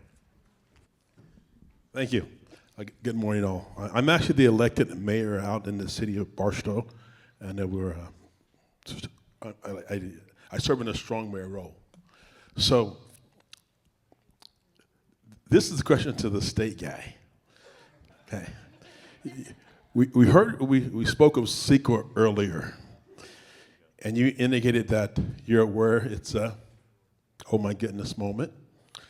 The government is the governor. I guess you said he put forward like 12 initiatives just last year or something like that to try to reduce the bureaucracy in the process and cut the timeline in half or whatever it might be. My question to you, since you sit up there by the big chair, in the big chair, how do we go from conversation to implementation, actually making it work? Because we can have these conversations all day long, and we've been having them for decades and then some. We meet, greet, say we're going to make it happen, but it's not happening. So what can we do at the local level? Because in government, that's where it starts, right, in the local level. So when it gets up to you, that it's actually going to be something that's going to happen. Because we sit right now knowing that, oh my goodness, things take forever with bureaucracy, especially in California. How do we change that? For sure, yeah. So the way this process works is the same. Every fund regulatory process you've ever engaged in works, a comment period. So last year, the governor dropped 12 bills and drove them to the legislature for CEQA reform. Those bills, once signed into law and enacted, then go into departments and agencies. So CalSTA, the main state department transportation agency overseeing all this work, is running the rulemaking process for CEQA reform. So that is my advice, is to get on their webpage, identify where they are in the process for the rulemaking, comment, call those folks, talk to them, because that is where the influence is. That's where you can really have that influence to say, hey, this is a specific element of CEQA that's not working for my community. I need this fixed. That's where that opportunity is, that direct engagement is with that agency. And to the extent you need that intro, happy to make it. You know, Mayor, there's also the League of Cities, right? Yes. We used to have those issues. Yes. You know, that conversation through the League of Cities, through the partnership, make it a priority for the League of Cities. I know that there's folks that are elected in different parts to represent League of Cities, but if you're a member or you're an officer or, you know, one of the executive officers there, it's a discussion that's brought forth through the League of Cities that this is one of our priorities. You know, you can also have that through your Council of Governments, because we sat through that with our 15 smaller cities, although Fresno is kind of the weighted big animal in the city in terms of voice and stuff like that. But if that becomes part of it, then I think you have a concerted voice and effort from outside sources as part of the conversation that's happening through the collaborative local voice. That makes a big impact too, outside of the other type of advocacy that you do with your state legislature and the conversation that needs to be had. But League of Cities is, I would think, would be one of the first things that you would have a conversation with your folks, your membership, and your representation to make sure that this continues to be a priority. And don't get me wrong, we talked with CEQA when I was there too. So.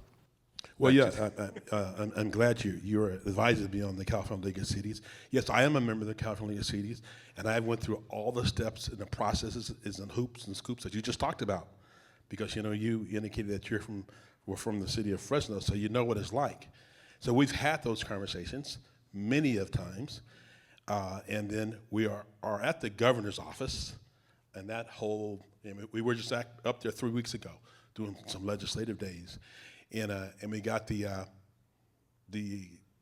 answer that we've been getting for, and this is before my lifetime, because I've spoke to many leaders have been through this process specifically in California, and the question is, does it really happen in our lifetime, or it's in the next lifetime, or the next lifetime? Because being in the process of policy making and making changes, a lifetime is at 4 years, 8 years, 12 years, 60 years, or 100 years. And I'm speaking of these timelines not to exaggerate, I'm speaking of these timelines because they're real. They're actually real. So if we want things to really happen in a lifetime, you know, it shouldn't take 25 years. Maybe 4 years, maybe 2 years. But, oh my goodness, I'm looking forward to the conversation, you know, with you from the governor's office, because I know it's all about lifetimes too. Yeah, we serve at the will of the legislators, the governors, the appointees, the mayors, et cetera, et cetera. But we want to try to get things done within whatever the lifetime is. And my question is, what is a lifetime? Because we're stuck in yesterday. That's a great question. All told, I'm not on the policy side of our shop. I'm on the business engagement side of the shop, so I can't tell you where that sits in flight. I can't tell you everything that Blong said is right. You're absolutely lobbying through all the right channels through the League of Cities and other consortiums that I think can emphasize more than just your voice, right? So that's a good way to go. Certainly talking directly to the regulators. It sounds like if I'm you, as a former lobbyist, that's the conversation that I'll be telling you to have. You need to talk directly to the regulators. And don't talk to somebody just from the governor. You can talk to me, I'm from GoBiz, but I ain't gonna do shit for you on this issue, right? What you need to talk to is folks at CalSTA, because they can do something for you this issue. That's their job, is to take your input on this and try to hear you out and help you. So like, that's my role, is to make that connection. I'm very happy to do that. Excellent. Let's hear a big round of applause for our panelists. We maybe didn't fix all the future of California today, but we'll get working on it. For the next hour, we're going to be listening to a few different companies that are going to be trying to shape the future of California. We have Kusum Kavya, the co-founder and CEO of Combustion Associates Incorporated, which is one small business in California which is innovating clean energy solutions. Please welcome Kusum Kavya. Good morning, everyone. Okay, my name is Kusum Kavya, and I'm here representing Combustion Associates, Inc., also known as CAI or CAI, from that distinguished panel that we just listened to from the federal government, state, the Baja Aerospace Cluster, USDA. We're going to jump on to a very small business here in California and what we're doing in the energy space. So the title of this presentation is One Small Business, Woman-Owned Business, and What Are We Doing in Energy? Oops. Okay, so we were established in 1989. We are a California corporation. That means 35 years we've been in Southern California. So for those state officials and go-biz individuals that are here, we love California, but it is becoming more and more challenging, and I will explain to you. Thank you. I will explain to you my journey of starting our business and what we're doing so far in the energy space. So we're headquartered in Corona, California, which is Riverside County. It's about 30 minutes away from Anaheim. And we love Corona because it is this industrial hub for manufacturing. Yes, not only am I in the energy space, but I'm also manufacturing here in Southern California, and we've been doing it for 35 years. Is it challenging and extremely difficult? To Bob's point, absolutely it is. And I'm going to explain what's going on with us. So what do we do in the energy and process space? We build modular power plants. And earlier on, you heard about research and development, you heard about innovation. And for our small business, it's always been about innovation. It's always been a research and development. And it's always been about customization to your client needs. That's how we've stayed in business, is we've listened to our customer and provided them with a solution to their infrastructure needs. The other one point I want to mention is that we're an exporter too, which brings us into the realms of all the federal agencies, the U.S. Department of Commerce, Small Business Administration. We build our projects here in California and we ship them overseas. Majority of our revenue comes from exports.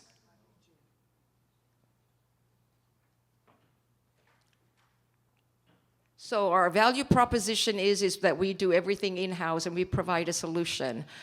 Thomas Sabaha, the earlier panelist here, came to visit our facility from Baja, and he brought a huge delegation with him.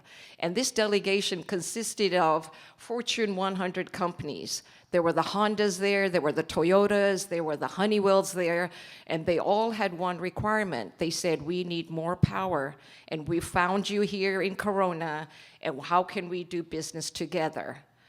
So when they heard that we manufacture modular power plants, the next question out of Tomas's strategy was, how can we bring you to Baja to look at what the need is? And this need is not only in Baja, it is everywhere around the globe. Everything we take for granted when we flip a switch and power comes on is not the same in the emerging markets. I should know, I'm a first-generation immigrant to this country. Came here from Kenya with just a suitcase full of dreams and said to myself, I love California, I love the weather, it's like Nairobi, how can I do business here? And I was fortunate enough to find networking, to find partners, to be able to start this business. Some of our partners, and they're huge in the industry. So how does that happen, that we have these channel partnerships with the Siemens and the Honeywells and Baker Hughes, which was prior GE. So it takes a lot of effort, it takes a lot of networking, and every event that you go to, you are in the front of these huge giants in the energy industry, saying to them, what is your value proposition, what can you do, that they are able to outsource to you. And so with that help, we were able to establish licensing agreements. So we can take a Siemens engine and package it into our own power generation system. We can take a Baker Hughes GE engine, package it here in California, so it says made in California, and I will explain to you what packaging means. MAN Energy Solutions is a huge German conglomerate, and they're part of the Volkswagen Group. Our product line. Our product line started out by engineers working around the table saying, what can we do that industry needs? And industry needed a modular power plant. We started out with 1 megawatt. A 1 megawatt can fit into a 20-foot container and can be shipped around the world as a shipping container, can provide enough energy for 1,000 US homes. We knew that our market was outside California because California has very stringent air pollution control requirements, which is where we got our start in the environmental air pollution control space. I know I'm limited for time, so I'm going really fast. But from 1 megawatt, we go all the way to 20 megawatt in size today, which makes it really such a great solution for not only Baja region, but other regions where they can have multiple units that provide this power at a very ultra low NOx emission. All of our products have the same features pretty much, which is they can run on multiple fuels, they're low NOx, they're modular. Not only that, but today, I'm really glad to announce that our units can run with hydrogen, which is going to be the game changer for clean energy power. Not only can we take a blend of natural gas, but we can take hydrogen, and we can do things that you heard the earlier panel discuss, which is microgrids, cogeneration, combined heat and power. This is what we do all day, every day. Some of the sample projects I wanted to show you. An orange juice producing facility, so this is ag business. They were buying their power from Mexico. It was very expensive. They found us on the internet and they came to us and said, we need to have our on-site power requirement, but not only that, we need steam because we need to process the orange juice. We were able to provide them not only with power, but also with the steam boiler, coupled to that, providing high energy efficiency and provided them with something that was sustainable for their needs. This is our biggest project to date, and I'm going to share a video with you on something that we received from the White House. Is there a way that you could play that video?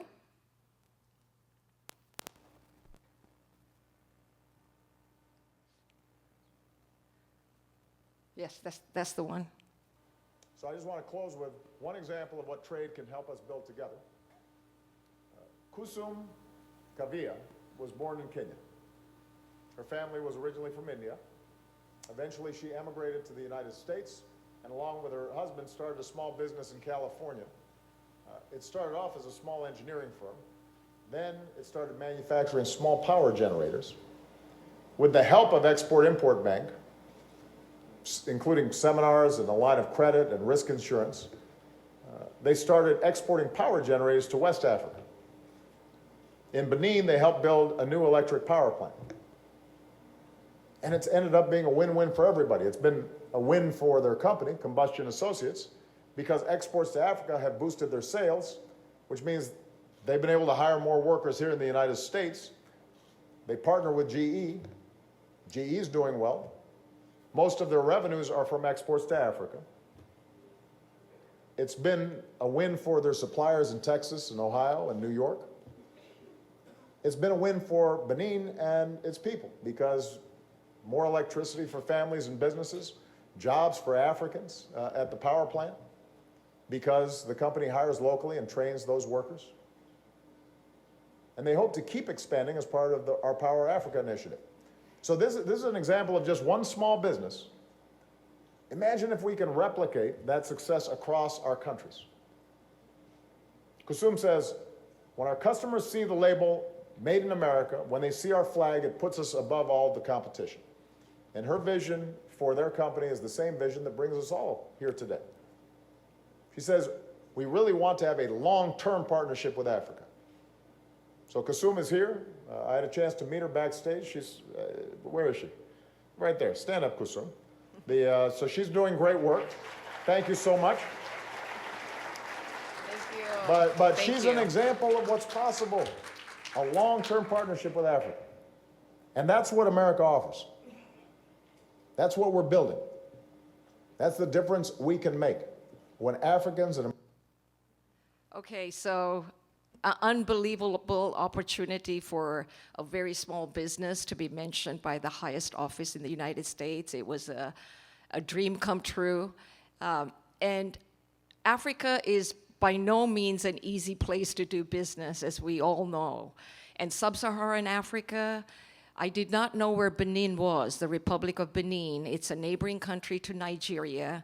It's French-speaking, and all the challenges that we encountered along the way. But we were the only U.S. company bidding on this national infrastructure project, and our competitors were China. So what we offered, and again, this is in working with partnerships with other businesses, is to provide empowerment, education, and also employment to the local community, and that's how we won this project.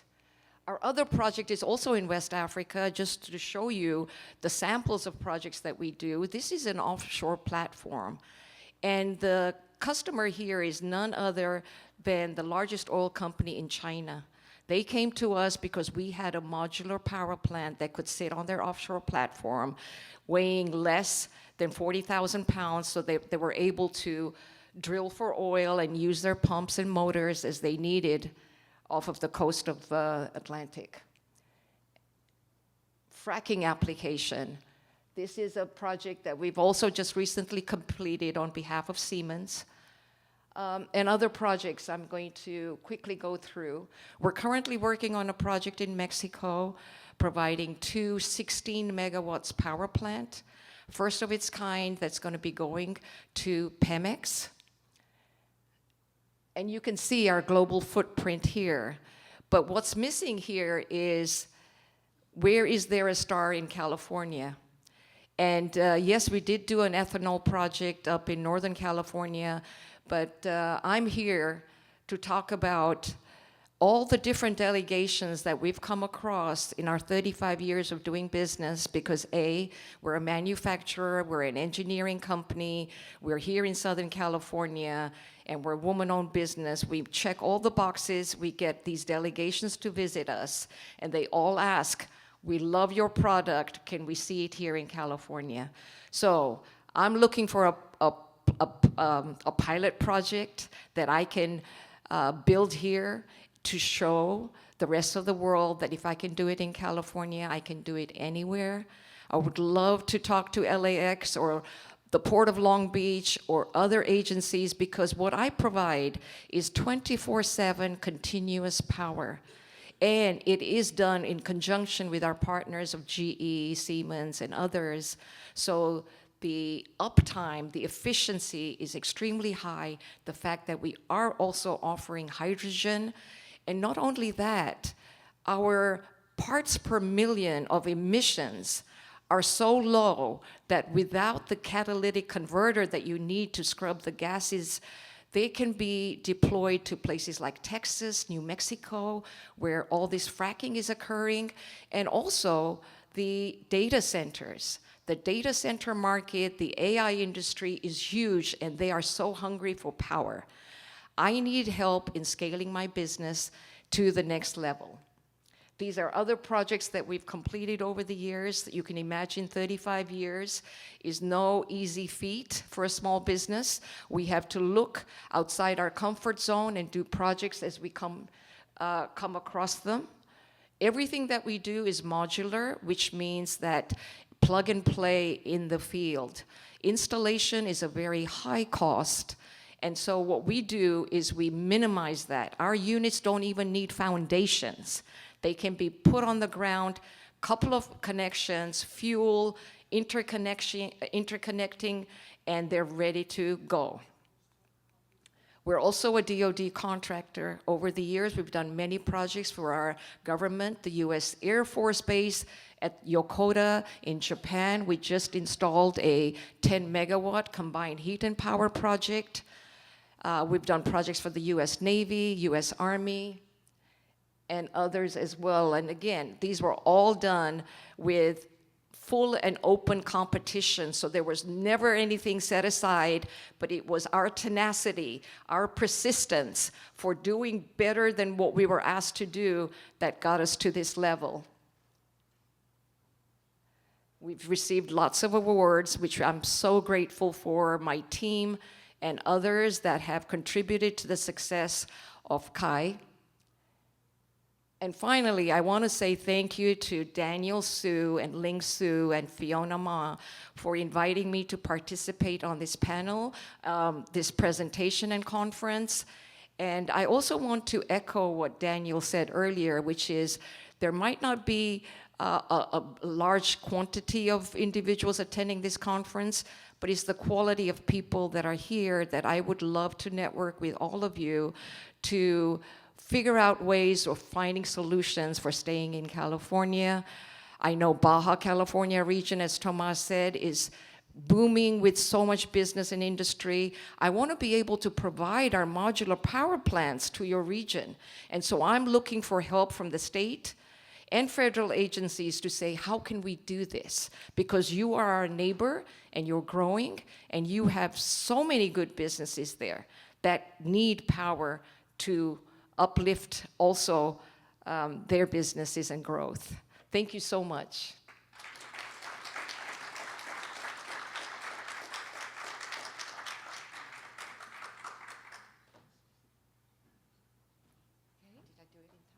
Thank you.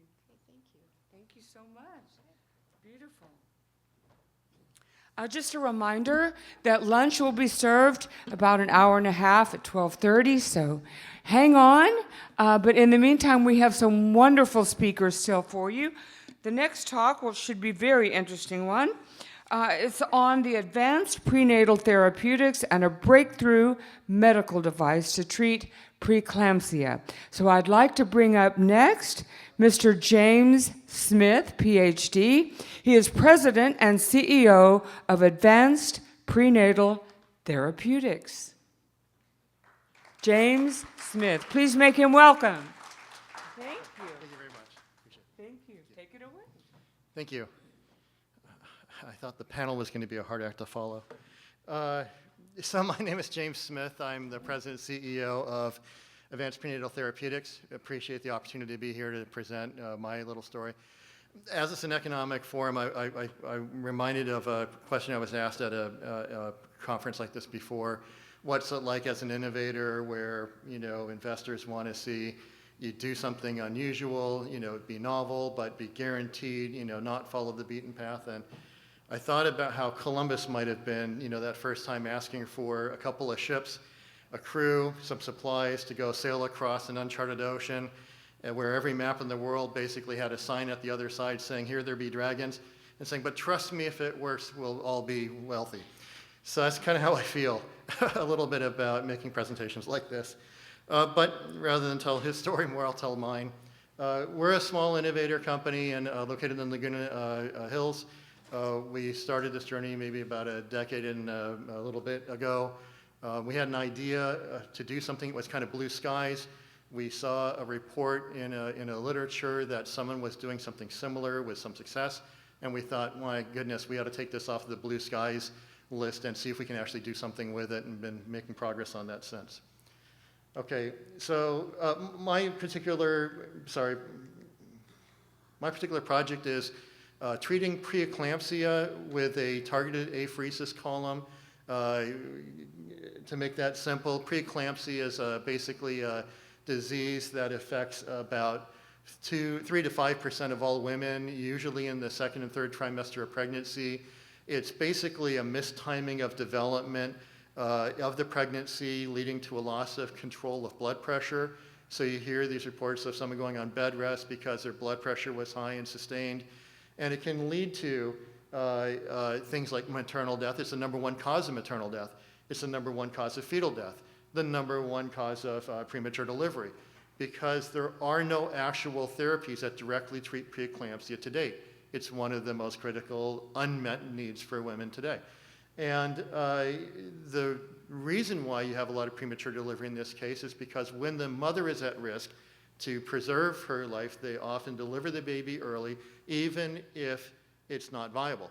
Or, in many cases, you're able to put it into a neonatal ICU, in an incubator, and have, development, but you have risk of congenital defects, and of course, it's very expensive. A normal pregnancy, somewhere the stat was, if you deliver on term, it's like $1,000. If you're putting a premature infant into NICU, it's like $7,000, $8,000 a day, $250,000 if you're at week, say, 28. So it's a very expensive, difficult, risky process, and there are no actual alternatives to this other than bed rest, and some medications are there. 5 to 8%, 300,000 women, approximately 120,000 women with preeclampsia in the US alone. It's obviously a global issue. The rates can go as high as 15% depending on what country you're in. The outcomes are dependent also on your socioeconomic divide, your access to modern medicine or NICU and so on. Clearly, even in the US where there are medical deserts, developing in some cases where you don't have access to prenatal care, that's becoming an issue in its own right. So we were looking at this and saying there may be something we can actually do about it, and that was kind of the weird thing. It was a theoretical idea. We said it maybe has a possibility. And until maybe last year, there were not even a diagnostic environment for this. You couldn't actually test for preeclampsia. And even when someone said we could do it, the FDA was saying, yeah, but if you can't treat it, what difference does it make if you can screen for it? Which was, I'm glad to hear has changed. The current conventional solutions, antihypertensive drugs to prevent seizures and lower the blood pressure, and again, the only thing you could do is deliver the fetus early if you were forced to. I won't go into the science of it, but the idea, I call it like a ballet. You're going through the most change in a 9-month period that you've been going through ever since the mother was born. It's a huge symphony of things that are going on, in the body. And when something goes wrong, it's like, imagine having like a violin coming in too early or the drums being offbeat. It starts pulling everything else off the music, and that's what happens. Eventually, you don't get the proper development. And some of these things they're not present in proper quantity. Some things are present in too much quantity. And that's what we're focusing on. Because if it's too high, then there are things you might be able to do. And in this case, using like a dialysis process, we might be able to just filter it off. And that's what we're attempting to do. So essentially, if you make this column, think of it like a Keurig coffee filter, except for instead of running hot water through these coffee grounds to pick up color and flavor, you're actually taking the plasma, the blood from the woman, separating the plasma, and then bubbling the plasma up through this column that's filled with a resin that is sticky for just the one thing that you actually want. You use a specific marker in order to achieve that. And we've been able to validate this at the non-clinical level. This is not a new technology. It's an innovative application of a common technology. Apheresis is standard, donor apheresis is standard. These columns are not complicated to make, but this application and targeting this particular material hasn't been done before. And then you would return the plasma to the woman cleaned of the factor that you want. The idea is if you remove the factor that's too high, you inhibit or slow the progression of the disease, minimizing the risk, allowing her to carry the pregnancy for longer than otherwise normally would be able to do. This was validated actually back to some degree by a group, Karamanchi and Thadani, back in 2011. They published preliminary results in Circulation, took a handful of women, did something like this with a non-specific column, not designed for this specifically, and they were showing that every 4 days they could actually run them through this column. They were removing, among other things, this material we were looking at, and they were able to extend their pregnancy 4 days, 4 days, 4 days. And if you can do that for 18, 20 days, your risk of mortality and congenital defects and other risks go dramatically down throughout the progression until you can almost deliver on time. And that's basically the idea. So there was some validity to this, which is when we saw that literature, we said, it's no longer a theory, we can see a practical application. We had a patent filed, we decided to open our company and start development. So I have a background as a scientist in cardiovascular pharmacology. I've been doing regulatory consulting for the industry for the last 20 years in parallel with my own innovative things. So I was well immersed in, well, there's like 25% of the nation's biotech is located in Southern California, about within 70 miles a year. So it was an ideal environment to say, let's see if we can start developing the different pieces that were here. and make progress. And that's what we were doing. The apheresis equipment is complicated itself, but we're not making that. We're making a very small column that basically fits in the secondary circuit. So this big piece of equipment is doing all the work of processing the blood to separate the plasma, and then we're just bubbling it through our column. We've developed a lot of intellectual property on our own. This is my inventiveness from my father and myself. We have some fantastic arguments with napkins in the middle of the night when I visit. And we've also licensed some technology for diagnostic work from the University of Iowa Research Foundation, where they have a fairly innovative biorepository program in order to be able to screen for things like this. And they've developed some diagnostic technology we're also attempting to adapt to be able to screen for preeclampsia and then also treat it.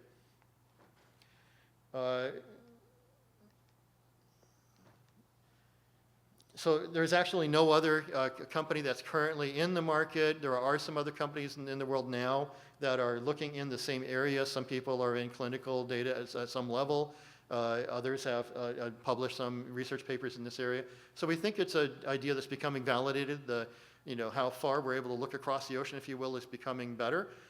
We know that from a technology and innovation point of view, there aren't technological hurdles. These are all regulatory and clinical. As other people are looking at doing this, we can see the progress they're making and know that we have a viable idea to pursue. There's a lot of diagnostics in the world, but not to focus on this. The idea is that although there are a lot of diagnostics that are developing or around the world, there are only a few in the US, and they've only become available as of last year. Most of these are rule out, where they say, we've tested you, you are not likely to have preeclampsia develop. We believe we have a rule-in test that we can use as early as the first trimester, which gives people a heads up that they may develop and need to monitor or seek advice and so on early in the pregnancy, and that's where we think we differentiate from the currently available technologies. We've been making progress throughout our development. A lot of this was, being able to, I was a regulatory person, we did our quality system, we started doing innovation development. We've been able to do our prototype, testing and verify our idea.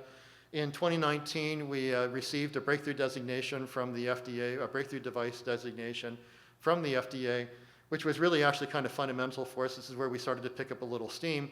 Prior to this, when someone asked me if I thought that the FDA would allow this, I said, yes, if we can reduce the risk of mortality and replace it with a very small % of bruising where you have the blood circuit, I think this would be a no-brainer. I was told I had no idea what I was talking about. Nowadays, when someone asks me the question, I can say not only are they amenable to the idea, but they're actually actively assisting us with developing a non-clinical and clinical pathway that's viable and can allow us to reach the market with as efficiently as possible. So we're happy to have been able to achieve that and work with other colleagues in this space to do similar types of things.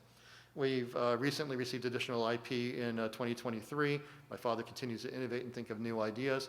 And so with these continuing develops in IP, we believe we have a protected space for quite some time. I just mentioned the breakthrough designation. It basically is a way, the breakthrough designation is a regulatory agency helping innovators like ourselves who are kind of off in the unknown.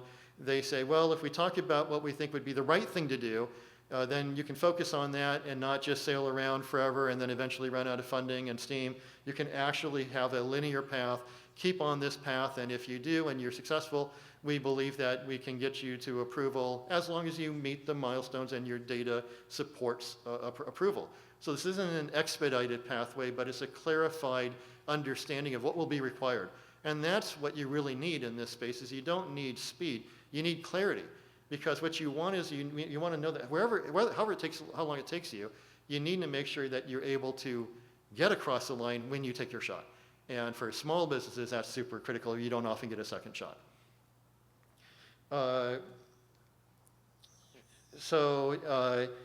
We have a pretty good roadmap. I've walked this walk for a client colleague where we've attained a CE mark under the new medical device regulations in the EU for a different indication. I don't look at the world as competitors, I look at them as collaborators. If I'm able to show them a path to market and help them achieve their goals, that makes it easier for me because I can say, look, They got there, and I helped them. And so I'm helping lay the path that we can follow a little more easy to show it's not just here be there be dragons, that there is a way to go through this process internationally and nationally. And so we have a pretty good idea that this is the roadmap because I've done this, I helped someone do this before in a similar lane. So we believe that it's a modest amount relatively to be able to do the non-clinical work. Clearly there's going to be a clinical component that's important for this, but we don't think that it takes an extensive clinical environment to demonstrate the safety. And if we're demonstrating safety, at the same time we think we'll be demonstrating efficacy. If we're able to show we have a modest benefit, we'll rewrite the books on prenatal care.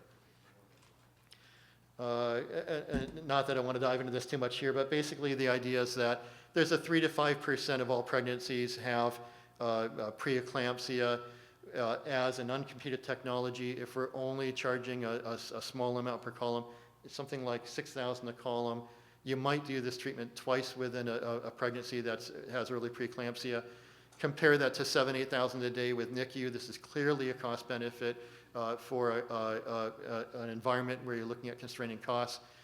And if you're able to reduce the risk, it may not just be during the pregnancy, it could be for congenital defects that last, a lifetime. So we think that there's a valuable economic environment for this, even with modest market entry. And the diagnostics is similar, is that it's a relatively uncomputed area. Clearly, if you're able to reach a 4 million a year environment of pregnancies in the US a year, you have a very, you don't have to have more than modest sales to be very successful in this environment. And exit strategies, again, obviously, if we can commercialize, we don't have to worry about keeping moving forward. It's a matter of what would we do to expand and what opportunities might present themselves along the way. Our team is basically, again, so kind of a father-son. He's been an innovator in cancer and immunology, novel diagnostic, working for his career. I've been kind of the snotty young kid falling behind him and going, yeah, but Dad, that doesn't seem to work. I'm the methodical guy that kind of says, but if you really want it to work, this is what you would do. That's been kind of what my career has been.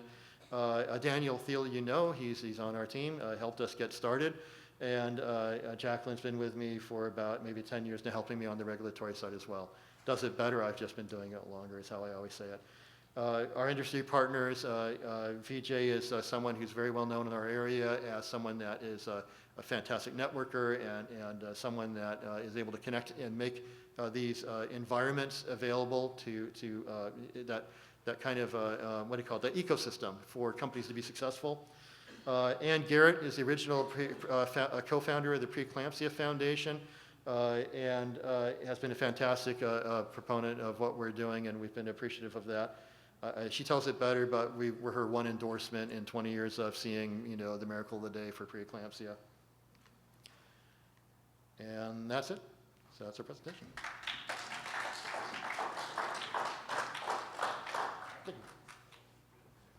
Thank you so much, James. And I want to point out that Daniel Thiel, who he mentioned was on his team, has also been my co-MC today. So I'm very grateful.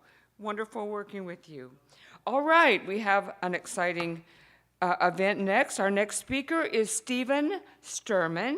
He is a Senior Managing Director for UC Investments. And he's going to be speaking on the topic, Investing in the California Innovation Economy. Stephen? Thank you. Hey, good morning, everyone. Really excited to be here. Thank you to Treasurer Ma and the CIF team for inviting me to speak today and talk to you about something that I am very excited about, our office is very excited about, UC Investments, investing in the innovation economy of California. And I'll be so bold as to say, I don't think it's really going out on a limb. California is the leader globally in innovation, in a lot of technologies and medical advancements, different fields.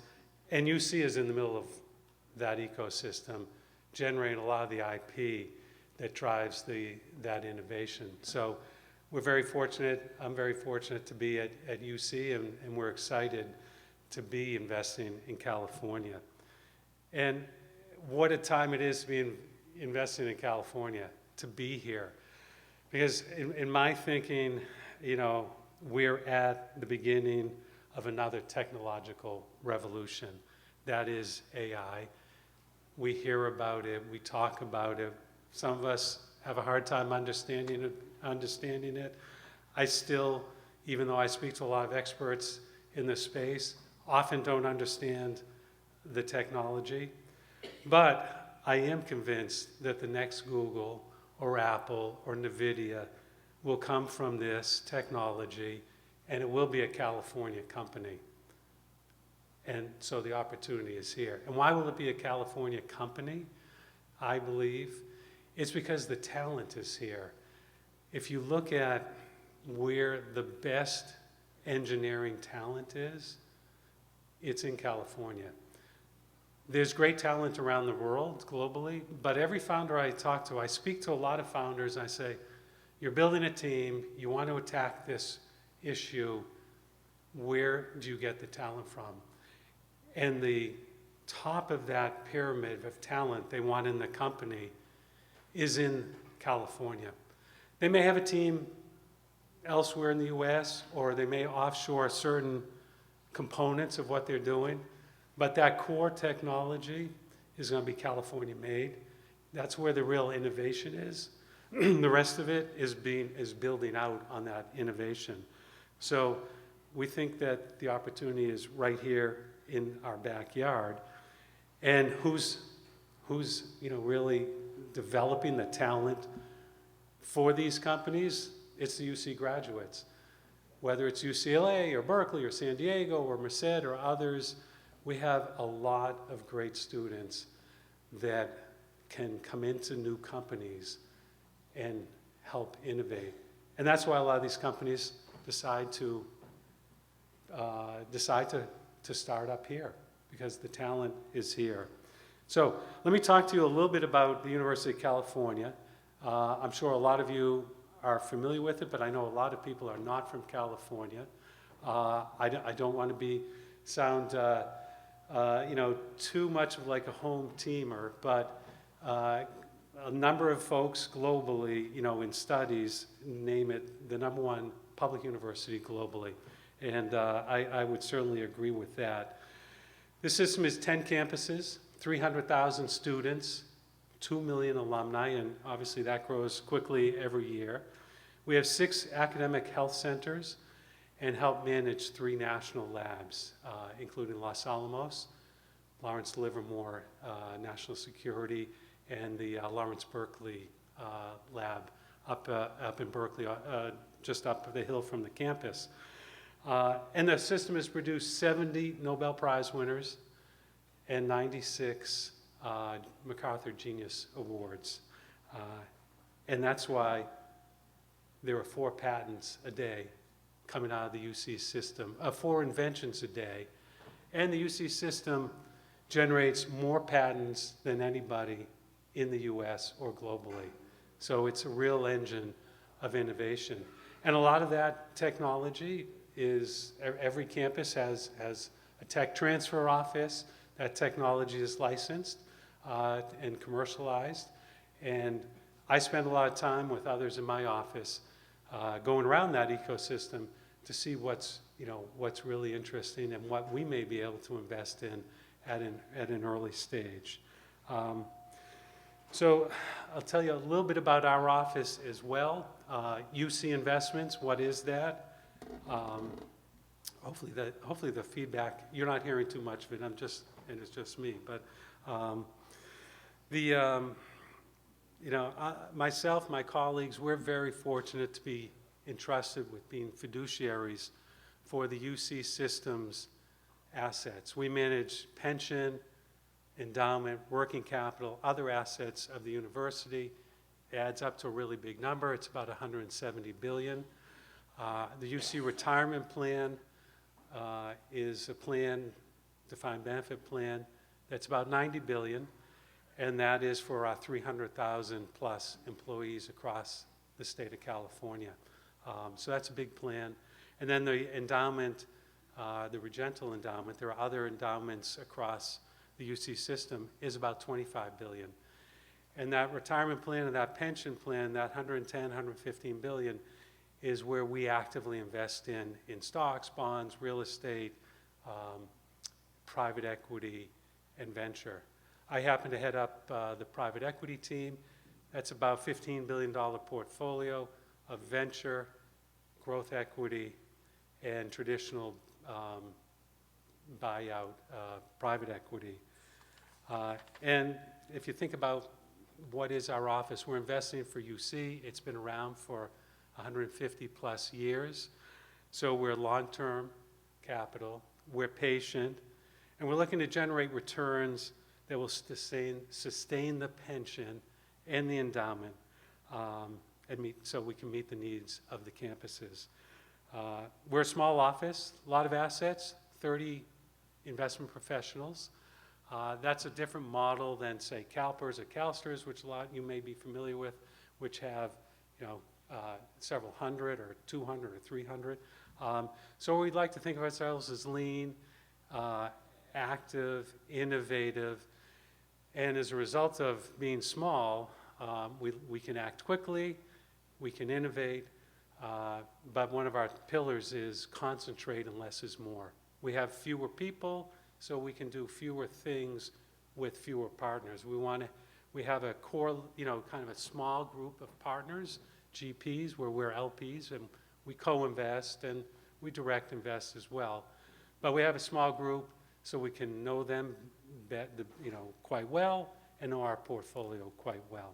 So we're big, we can write large checks, but that's really not what our advantage is. There are a whole bunch of pools of capital around the world that can write big checks, much bigger checks than we can in different parts of the world.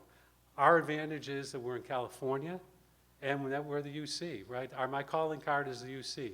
I have access to a lot of people around the UC because we manage their retirement money.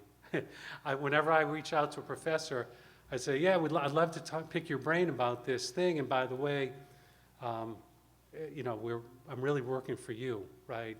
You're my client, and that opens the door to access. And just a quick story. I actually reached out to someone a couple weeks ago. We were looking at a small company, early stage, in drug development in a particular area. And I know we have a Nobel Prize winner in the space on campus. So I reached out to that person, and I emailed them, and because we're UC, they emailed me back, and I actually went up to campus. It's a Berkeley professor. I spent a half hour in his office talking about the space and what differentiates this technology. He was aware of the research, what had been published and the early results on it, and walked me through why this is different than what anyone else is doing in the world, and why he thinks it's actually going to be groundbreaking. So that's the kind of advantage in some situations that we have, not all of them. And when we look at UC, it's not only, as in California, it's not only about tech and software and chips, right? UC, the state of California is a leader in biotechnology. That's driven by Berkeley and San Diego and Stanford and Davis and all the other schools. There's so much going on there. But also, if you look at Davis, leading food science university in the world, hands down. Some great technology comes out around health, nutrition, and food science. And then, of course, at Berkeley, you have engineering, and it's becoming a hub around AI. And so let me mention a couple of things about AI. I think I was asked to say a few things about it. In my mind, we're at the dawn of a new technological revolution. There may be doubters, there may be people that think that it's just another tool, and it might be a big tool, but it might not be a big deal. And maybe there's a lot of hype, and maybe some of these valuations are too high on some of these companies. I think there is a lot of hype. I think there are a lot of companies that will not be here 2 or 3 years from now. But I am convinced that this is a new way of communicating with computers, right? Computers now understand our language, and that's a big deal. And it's going to be a cognitive assistance to us. So I'll be able to have a cognitive assistant working with me. And if you're not, if you're not following it, if you're not keeping up on it, you're falling behind. And given the average age of the room, and I'm one of the older people in the room, I communicate and engage with students all the time, and they're so far ahead of where most of us are in this and using the technology and getting comfortable. But if you're not paying attention to it, you should be. If you're not kind of fooling around with an AI assistant and figuring out what it can do for you or what it can do for your business, you're falling behind.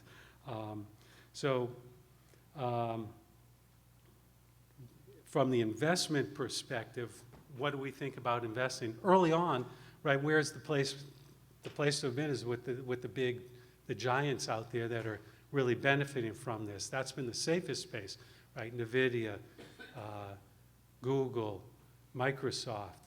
That certainly has been the place to be, but we know that some of these companies that are developing now that are early stage are going to have incredible applications, and they will be big. So we spend a lot of time talking to the experts out there, looking at the landscape and looking for opportunities. We also think about how is it going to affect our business? How is it going to affect our portfolio? You have to be thinking about that too. There are opportunities and there are certainly threats, and we want to lean into those opportunities. What companies, what industries will this be very helpful for from an efficiency standpoint in driving better margins? And we want to try to lean into those industries. A lot of people talk about software. If you run a really good SaaS business, you're looking at kind of an EBITDA margin of 40%. Like that's what the best operators are shooting for. Is the rule of 40, actually 20% growth, 20% margin on the EBITDA. But there are a lot of people that I talk to in the space that think that because of the advancements in AI, the ability to help coding, the ability to do things quicker in development and in go-to-market, that will add 10 points to the bottom line. And that's a big deal. If you get 1,000 basis points of efficiency from a tool and you multiply that on the value that your company trades on, that's pretty significantly. We're also thinking about, and you have to think about it, how you execute with AI in your business. How can it help us do our due diligence? Can it write our investment memos? I know people that are using it. Some of our partners use it to write first drafts of their investment memos, because the investment memo has a very set path. Each buyout shop or venture shop has an investment memo that looks very much the same, so all the partners understand where everything is. And AI you can download all the data and then put out a memo with it. And that saves the analyst or the partner on that deal of actually writing that memo, or at least a first draft of it, and doing better work, doing other work to do due diligence. So that's one thing. And we want to really look at what tools we can use in our portfolio to track the results, right? We have hundreds of companies in our portfolio, whether it's venture, growth, or buyout. And what are those signals coming from those, from the financials and the results from those companies? So we want to think about it that way. If you're managing money, it's a great way. There are tools out there to get you those signals. So I think bottom line is it is a big deal. And if you're not paying attention to it, you do so on, at your own risk. So I talked about UC and our advantage It's home to great research, a lot of amazing people. I'll give you a couple examples I want to mention about how we work and look for opportunities. One, and it's in and around AI and robotics at Berkeley. Berkeley has a very highly respected AI and robotics laboratory. It's actually run by a professor, Ken Goldberg, who's been on campus for a long time. I've had the pleasure of spending a lot of time with Ken and picking his brain about the future of robotics and AI. And he runs what's called the Berkeley AI Robotics Laboratory, BAIR. And if you look at bair.berkeley.edu, that's the home of the lab. And all of that work, all those graduate students and undergraduates that are working, and I was on campus recently, and I saw a lot of the graduate student projects, PhD projects in robotics. And it's a little scary what's coming down the line, what these young people are working on, the kind of assistance this technology will be able to give us in robotics. But all that they do is public, it's for the greater good, it's for the people in California, and it's online. And it's a great place, it's a great place to learn and see kind of what's coming around the corner. And then I mentioned Davis and food science. I was recently up at Davis with several colleagues of mine at the office.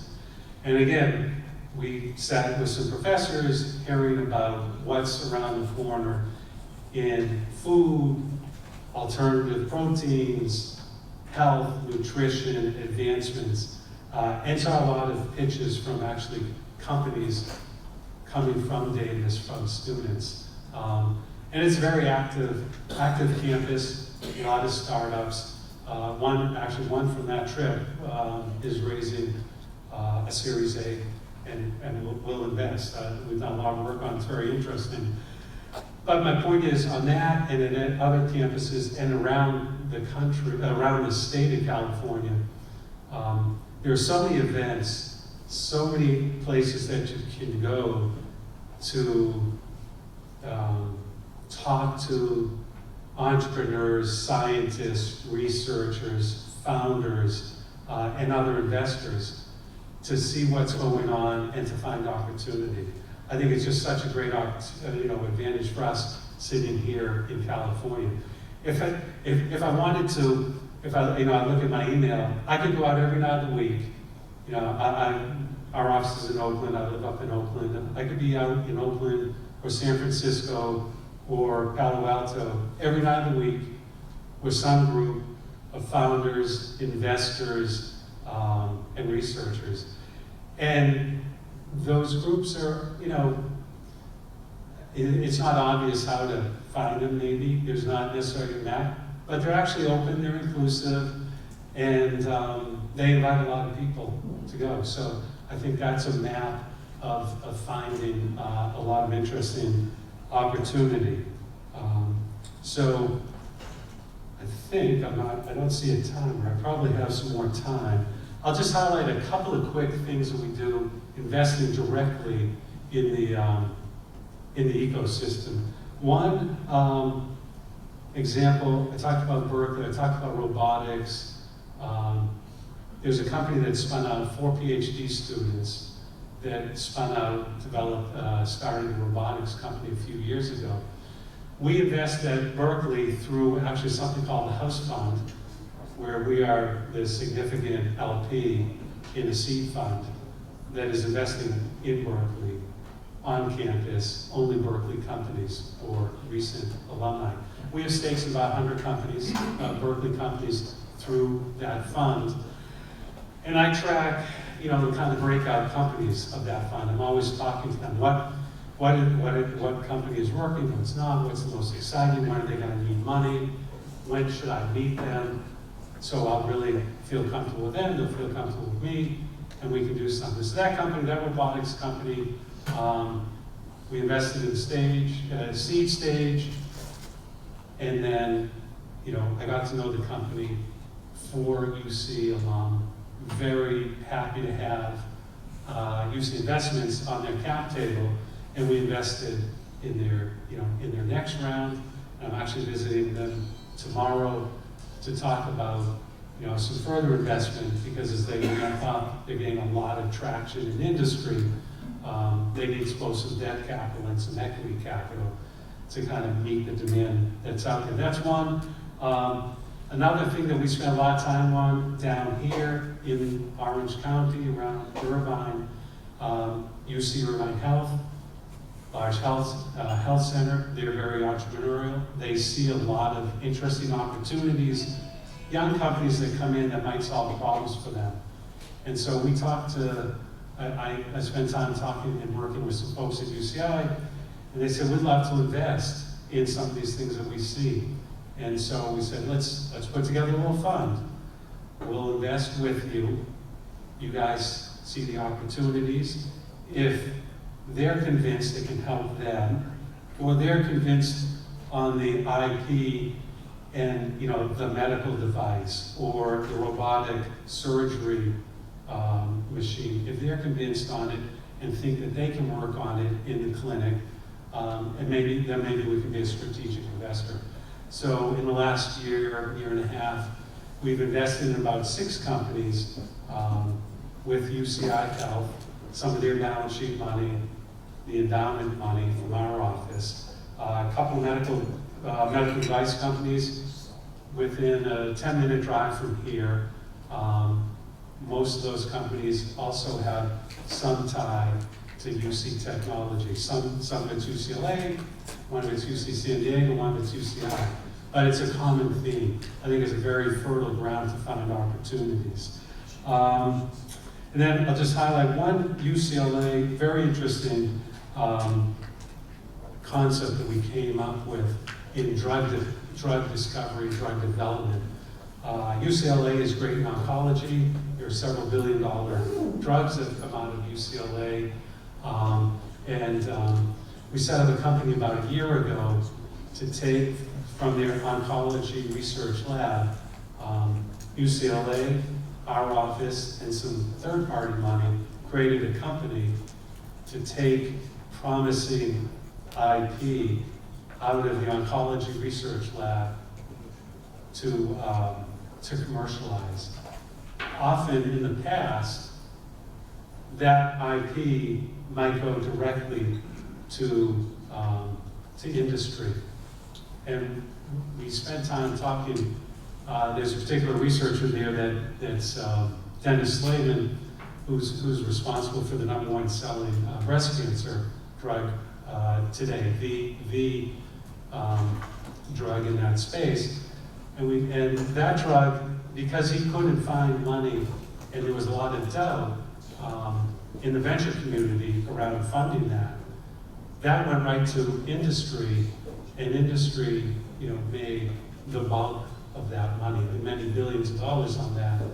And we said, how can we make it so that if you have another billion-dollar drug, we trap that at UCLA, at our office for the endowment. So that's a company we set up to do that, and it's got several promising drugs in it. It's called Torl Biopharmaceutical, T-O-R-L. So that's a little bit about who we are, what we do, and thoughts on California and AI. I see a question here.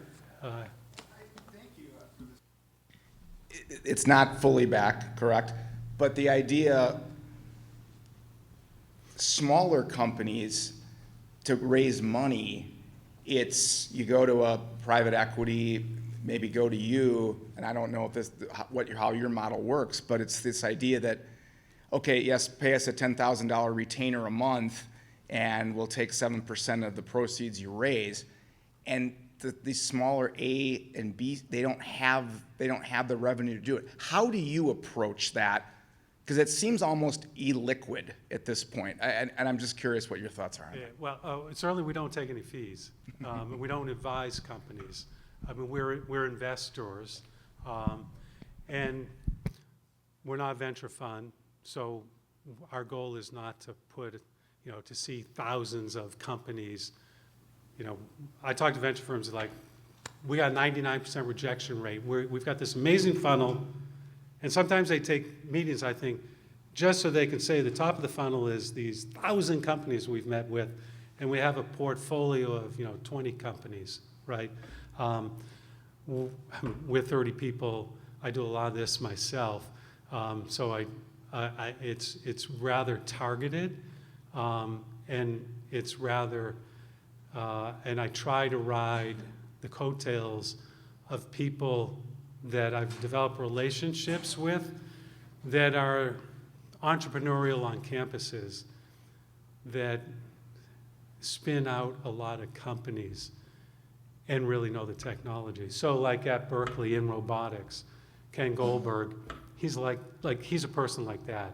I know if something is exciting in robotics at Berkeley, they're working with him in some capacity, and if his students are starting a company that's worth talking to, I'm going to know that.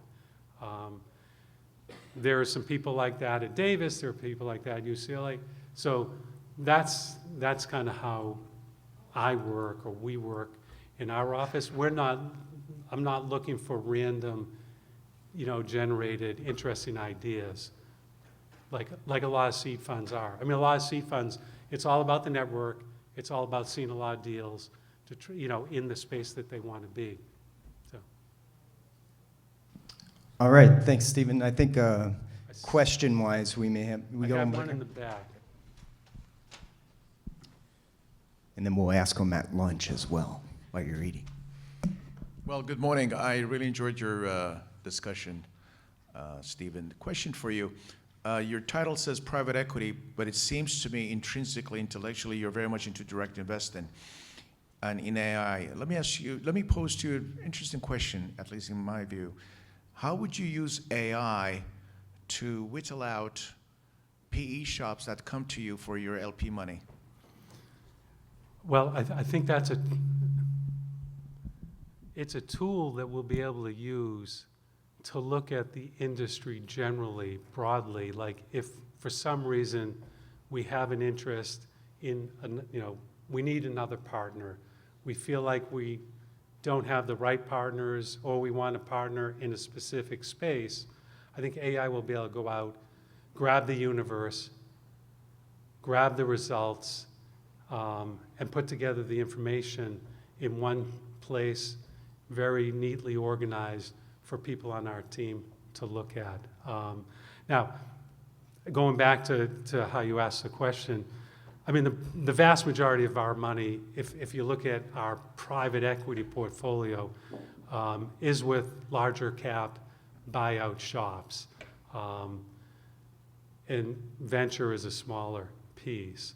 But I think the number one thing we're trying to understand, if you think about, like, my boss, who unfortunately couldn't be here today, Jagdeep, if you ask him what is the most exciting thing to him and what he wants to learn about and knows he has to understand for the success in the future, it is AI. And even if we're not investing a lot of money in the space and writing big checks in the space, we've got to understand how it's got to impact everything, because that will play into the public markets, it will play into the private markets, it will play into venture, and it will play into large cap growth U.S. stocks.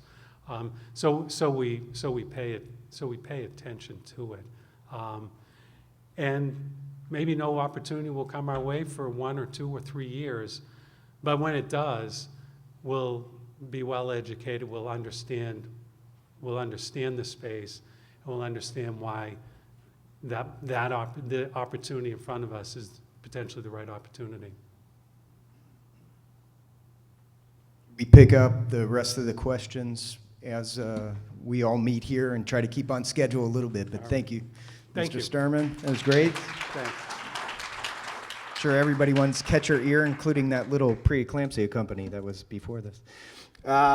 So keeping on AI, we have a panel discussion coming up on GeoAI, a case study for AI and energy transition, which will be led by Tiana Wong, the Policy and Government Relations Lead with Terraforma Industries.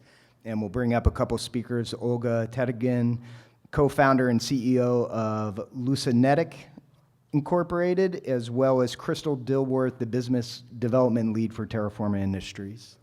We give them a nice welcome to come on up. Hi everyone, welcome to our panel on AI and renewable energy. I'm Tiana Wong, I do policy and government relations at Terraform, and we are seeking to decarbonize critical energy supplies here in the state and also to help California reach our net zero goals. And previously I worked on research that supported innovation ecosystems and the acceleration of like precision agriculture adoption in Central Valley. And joining me here are Crystal Dilworth, who is the business development lead and my colleague at Terraform. And we're working on decarbonizing the natural gas supply and incentivizing renewable energy deployment. And we also have here Olga Batigan, who is the co-founder and CEO of Lucinetic, which is a pioneering geo-AI company that enhances location intelligence by transforming complex geographic data into actionable insights through a natural language interface. And this dialogue will be about the challenges, the tech advancements, and also the policy requirements that are needed to successfully deploy in California's very diverse landscape. So before we jump into the conversation, can you all please give a brief description of you and your company's technology? Sounds great. Thank you so much, Tiana. And yeah, we can talk about AI and how to optimize venture investing. That was something we were just joking about. But one of the things that we actually wanted to say, to Stephen's point, is actually all three of us are UC graduates. I'm from UC Santa Cruz and UC San Diego, Berkeley. Yeah, so just to the point that we're talking about early venture, just to amplify that a little bit. But I started out in molecular biology. I actually got my MCD biology degree at UC Santa Cruz, and then I moved on to Caltech and worked at the interface of science and the economy. That was an interest for me because I saw how siloed science was in the lab and there wasn't a lot of tech transfer going on. And so I published a couple of papers, left, and then when we started Lucinetic, it was in 2021, really, it was GPT-2, if you remember, all of this like start to AI. It was really at a time when AI couldn't even write cohesively or coherently even a couple of sentences. And here we are doing advanced data analytics and writing and creating videos just a few short years later. So the pace of innovation has been incredible in this space. And so what we do at Lucinetic is really taking super complex data and finding the signal in the noise, essentially. We work with transformer technology, which is what you hear about the OpenAIs and other companies, but we are LLM agnostic. We are also data agnostic. And so the team that I have is all Caltech, Yale, and NASA astrophysicists. And we've been able to identify how to constrain the chaos that happens in language. And so because I know that some of the folks here don't actually know about AI at the detailed level, I'll just give a really very short anecdote, which I heard, and I thought it was such a great explanation of how AI works.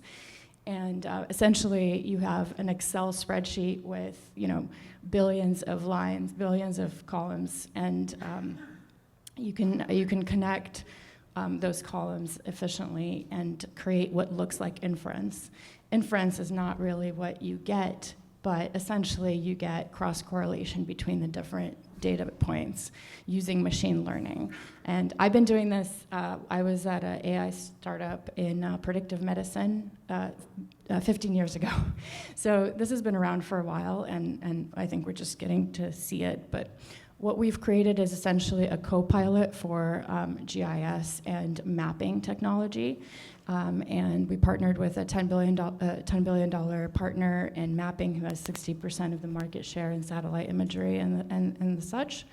And essentially what we're doing is we're targeting climate-affected legacy industries and hoping to support them in creating a natural language interface to query intelligently and to allow for those organizations that are losing GIS talent to be able to get insights from that very, very complex and non-standardized data. I have a short video of the particular tool that we are using and what we're going to be deploying with Terraform. Hi, this is Konstantin Batygin, and by night I am a professor of planetary astrophysics at Caltech. By day, however, me and my friends at Lucinetic build killer AI apps together. And the following is a brief demo of one example that we've put together.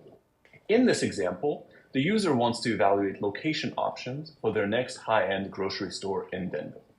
First, the user types in what they want and how they want to see the results to the chatbot. Then Globy understands the query and provides a detailed step-by-step guide.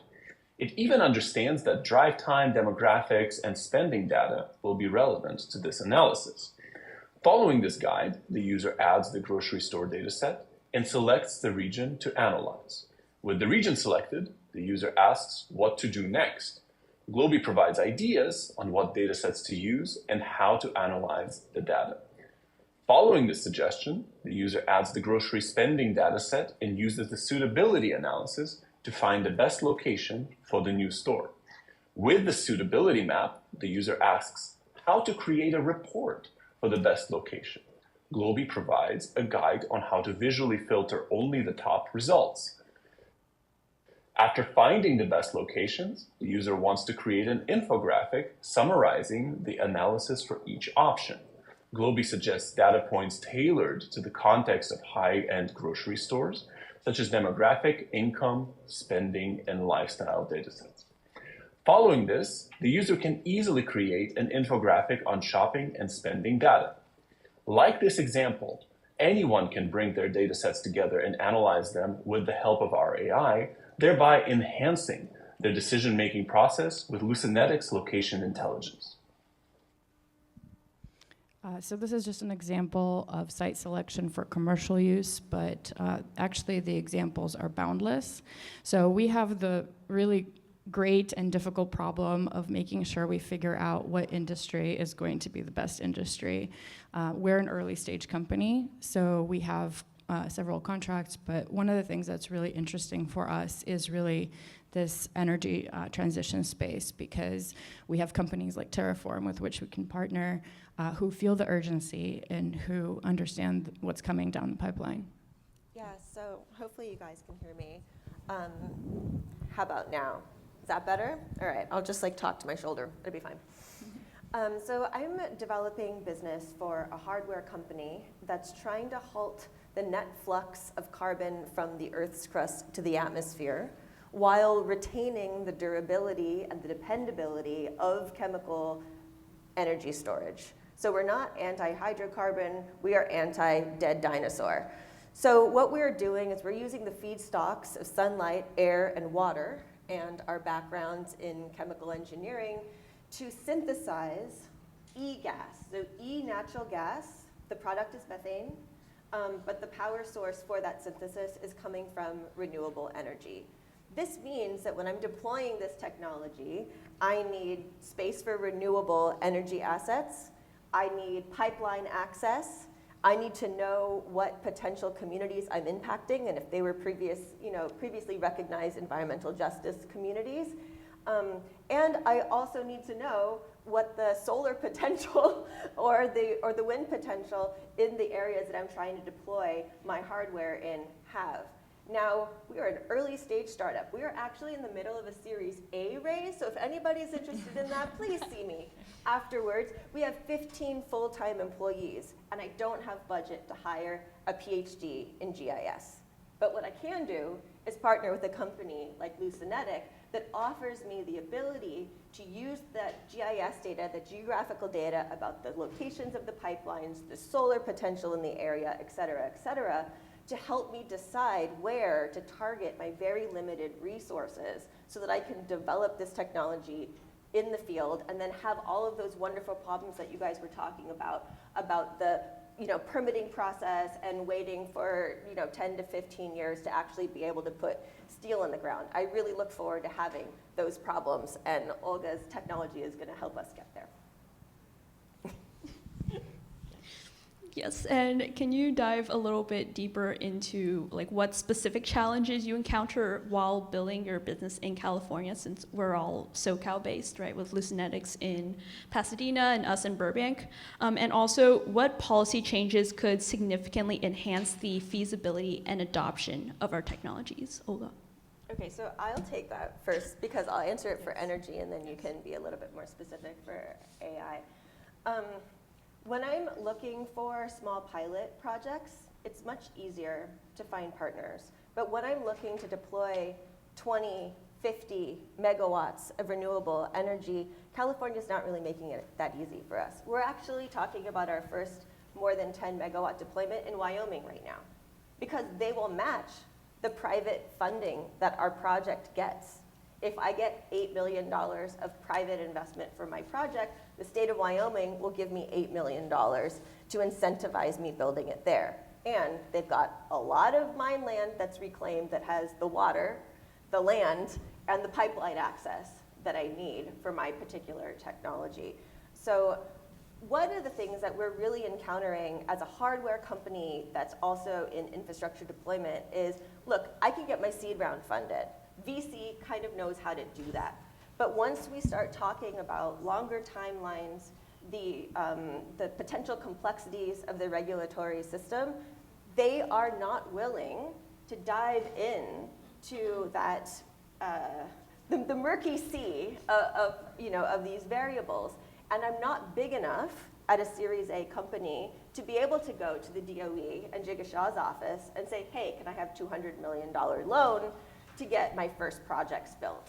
So state of California, what do? We're planning on manufacturing our hardware in Burbank. We are right across the street from the Skunk Works site. Like, we know what it is to do like hard problems in hardware, and we want to do it here. All of my senior leadership and engineers are from SpaceX. They are from JPL. We've got the Caltech thing in common. We love living in Southern California. We'd like to stay here and do what we're really passionate about. I love that. Thank you for addressing the policy side. I think it's so important. I'm less on the policy side. I'll talk a little bit about the challenge of being a young startup in California.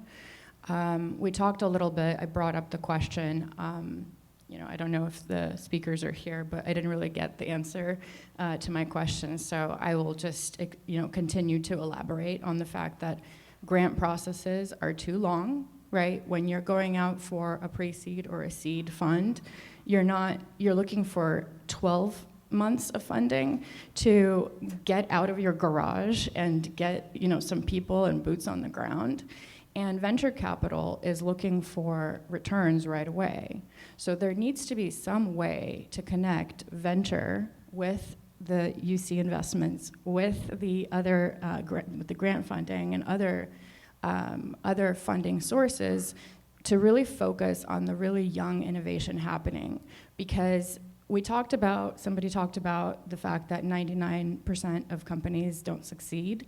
Well, if we talk about the companies that get venture funding, this year, less than 2% of female founded companies got venture capital.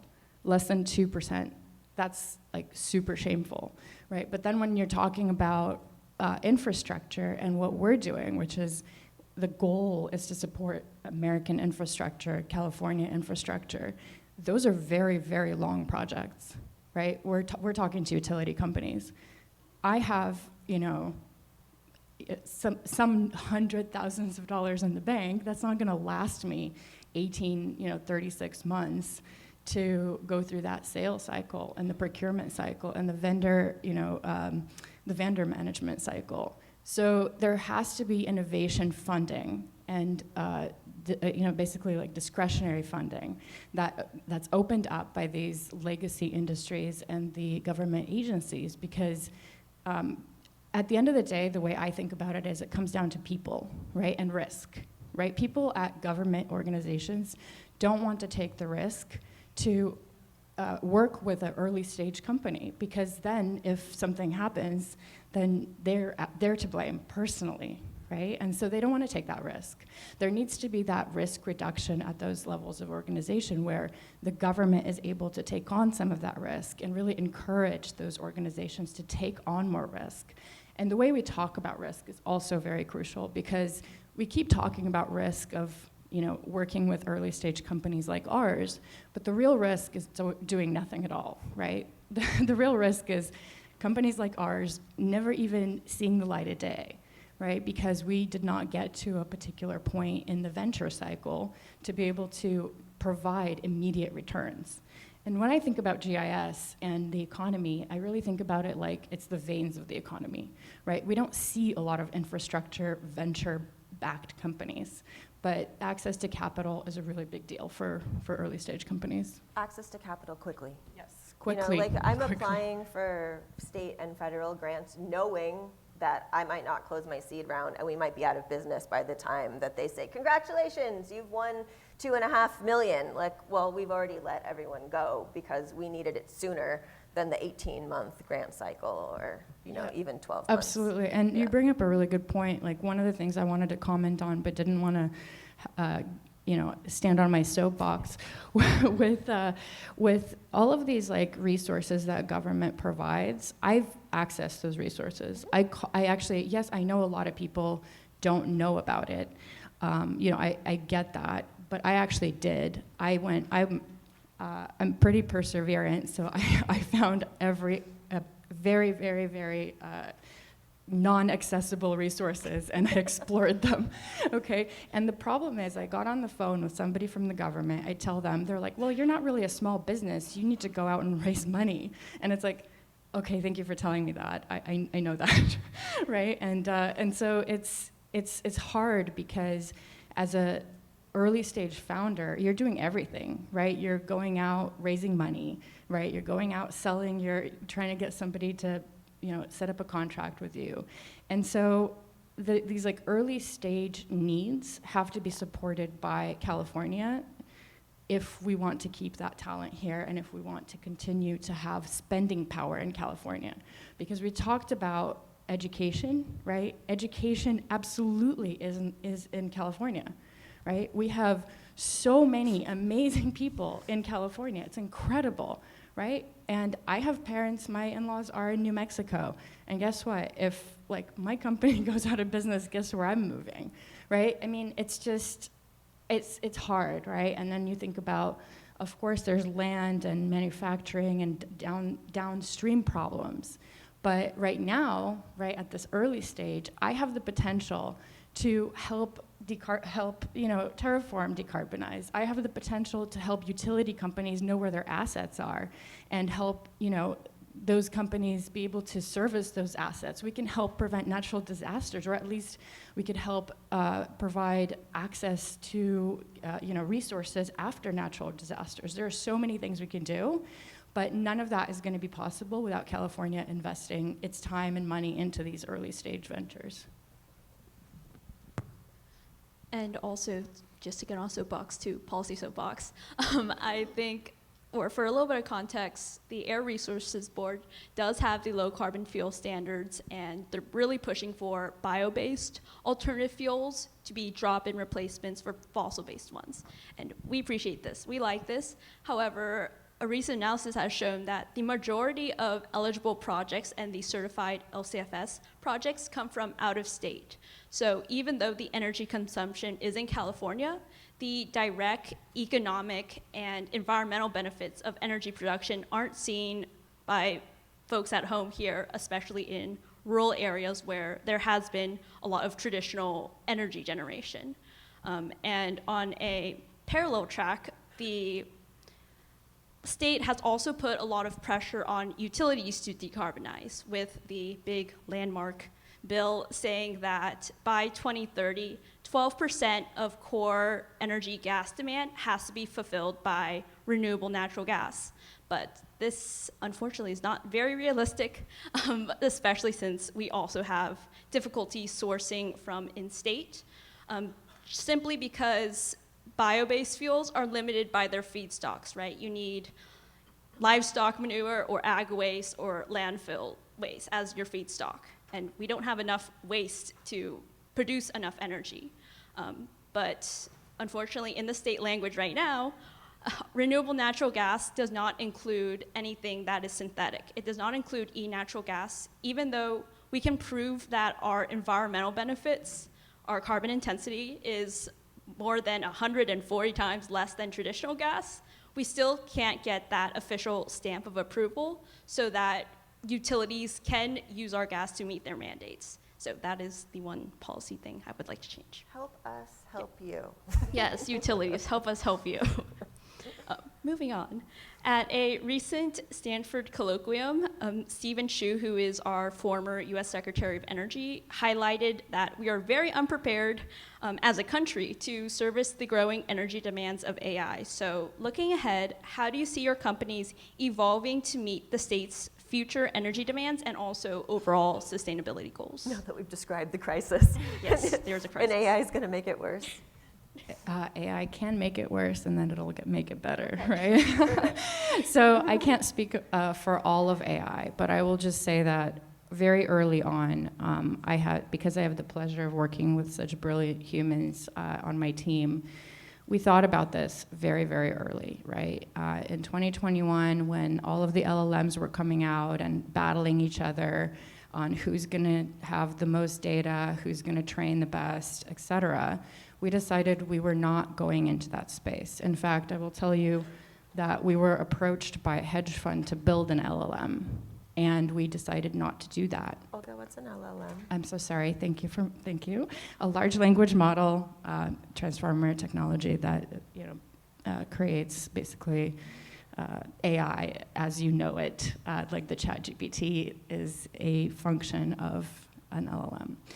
But essentially, we decided to go after a really specific problem that AI could solve, and my team will tell you, and Crystal probably too, like, I have absolutely no interest in hype, and in fact, if I could not even be known, I would love it, but I think it's really important that we actually focus on the problems that AI can truly solve, right? Truly deep infrastructure problems where machine learning can have an effect, and not language and image problems, which are useful and interesting, but are becoming commoditized. And so when we thought about this problem, we realized that prediction is really the case for the future, right? Prediction and being able to create inference from that information. Yes. And as a final wrap-up, what do your companies need right now to be successful? Rapid fire.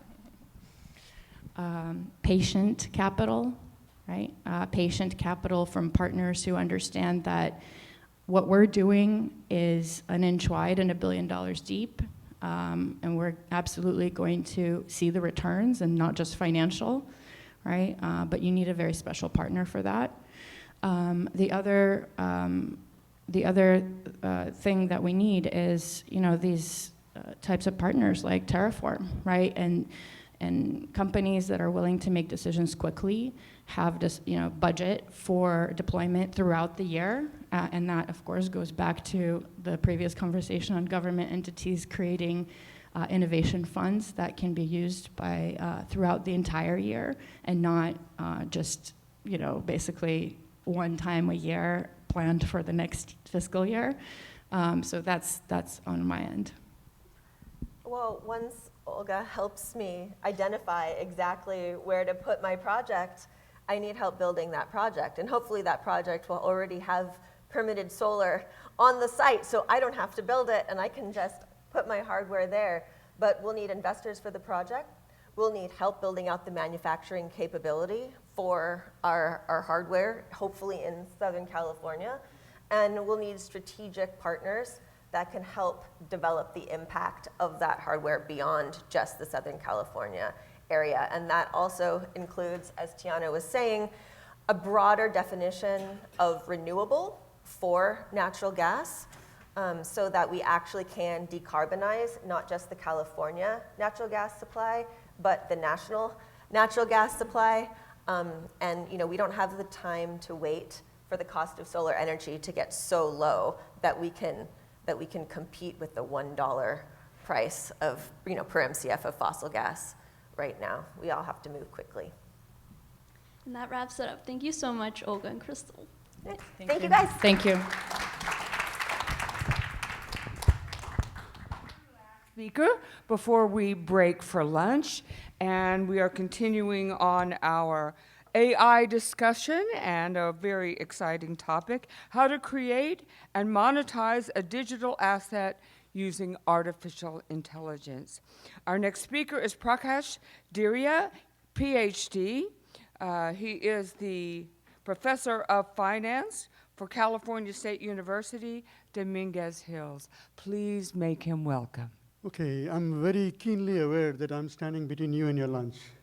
So I'm going to be very brief. Okay, here is some AI humor. An AI algorithm walks into a bar and says, I'll have what everyone else is having. They're not necessarily funny. What's AI's favorite music? Algorithms. What do you call an Oreo made with AI? A smart cookie. So my talk is going to be about common, some AI applications that people are using, and how you can use some of them to make money for yourself by creating a digital asset and selling it. Okay. So here are some examples of how you can use AI yourself in your small business.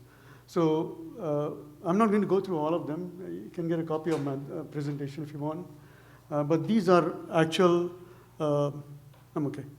these are actual tools that you can use. For example, you can create AI-generated art and sell it. You may have seen some videos of puppies playing in the sand. Those are all AI-generated. Some may call them fake news or fake pictures, fake videos, but there's a big market for them. So you can make those yourself. And again, you really don't need a PhD-level education to create AI-generated stuff. So you can edit photos, you can deploy AI bots, you can edit videos for social media, you can even create music and create background tracks for your business. And all this, you just need to say it. You don't, like I said, you don't need deep level skills. You don't need to know all the skills to do all these things. Before AI, yes, you needed technical skills. But with the advent of AI tools like these, it's very easy. And later on, I'll tell you how I have used AI personally to create something digital and how my plan is to monetize it. So these are other examples of using AI tools. Human translation services will be easily replaced by AI. Affiliate marketing, search engine optimization, web design. You can have AI do all these things for you. And it's relatively easy than learning a new software on your own. And the last one is where I am, writing a novel, nonfiction, fiction, etc. And there are so many different tools available to write a novel. So this is my contribution.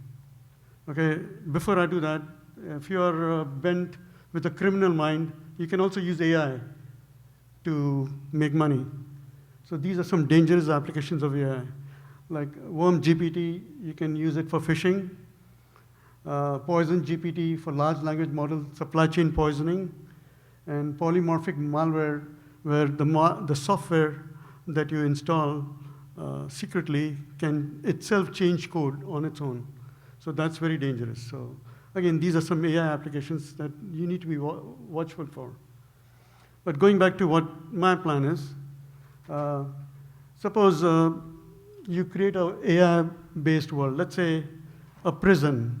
You can have a prison which is completely run by AI, where there are no prison guards. All prisoners are put in medically induced coma, and the AI computers, they feed the prisoners with food and nutrition, and there are tubes which are coming out from the prisoners to get rid of the waste matter. So here you have a AI-based world that you can create in your mind. This is the one I have created in my mind, that you can have a prison with no guards, and you can save money on that and use that money for education. So imagine a world like that where it's open prisons, all prisoners are in medically induced coma, and there's a lot of money being saved because of this. And what happens is when a prisoner is sentenced, he gets injected with some medicine, and he gets put in coma. And as soon as his sentence is over, he gets an antidote, which wakes him up, and then he can go away. So you have no prison violence. You have prisoners just lying like dog food bags at Costco, one stack on the other. So there is a lot of saving associated in this AI world that you have created, that I've created. So my thing is, so this is a system that I'm creating, and no need for prison guards. AI does all that. So this is a system. Now, I have two characters. There's a guy who steals lots of diamonds, deliberately goes into this prison, puts in a coma, and the whole story is about how he escapes an AI-run system. So that is the asset that I've created using AI. When I wrote the chapters, I had help from AI itself, those websites I told you about. And so I've created a novel, I've written a novel, which I'm going to sell on Amazon. But I won't tell you how the prisoner escapes from a medically induced coma. For that, you have to buy the book when it comes out. So I think that is my presentation. If you have any questions, please see me. And now we can go and have lunch. Thank you very much. Okay, this concludes our morning session. I think we would all agree we have both had an informative and productive morning session, and I hope everybody's hungry because we are now breaking for lunch. Thank you.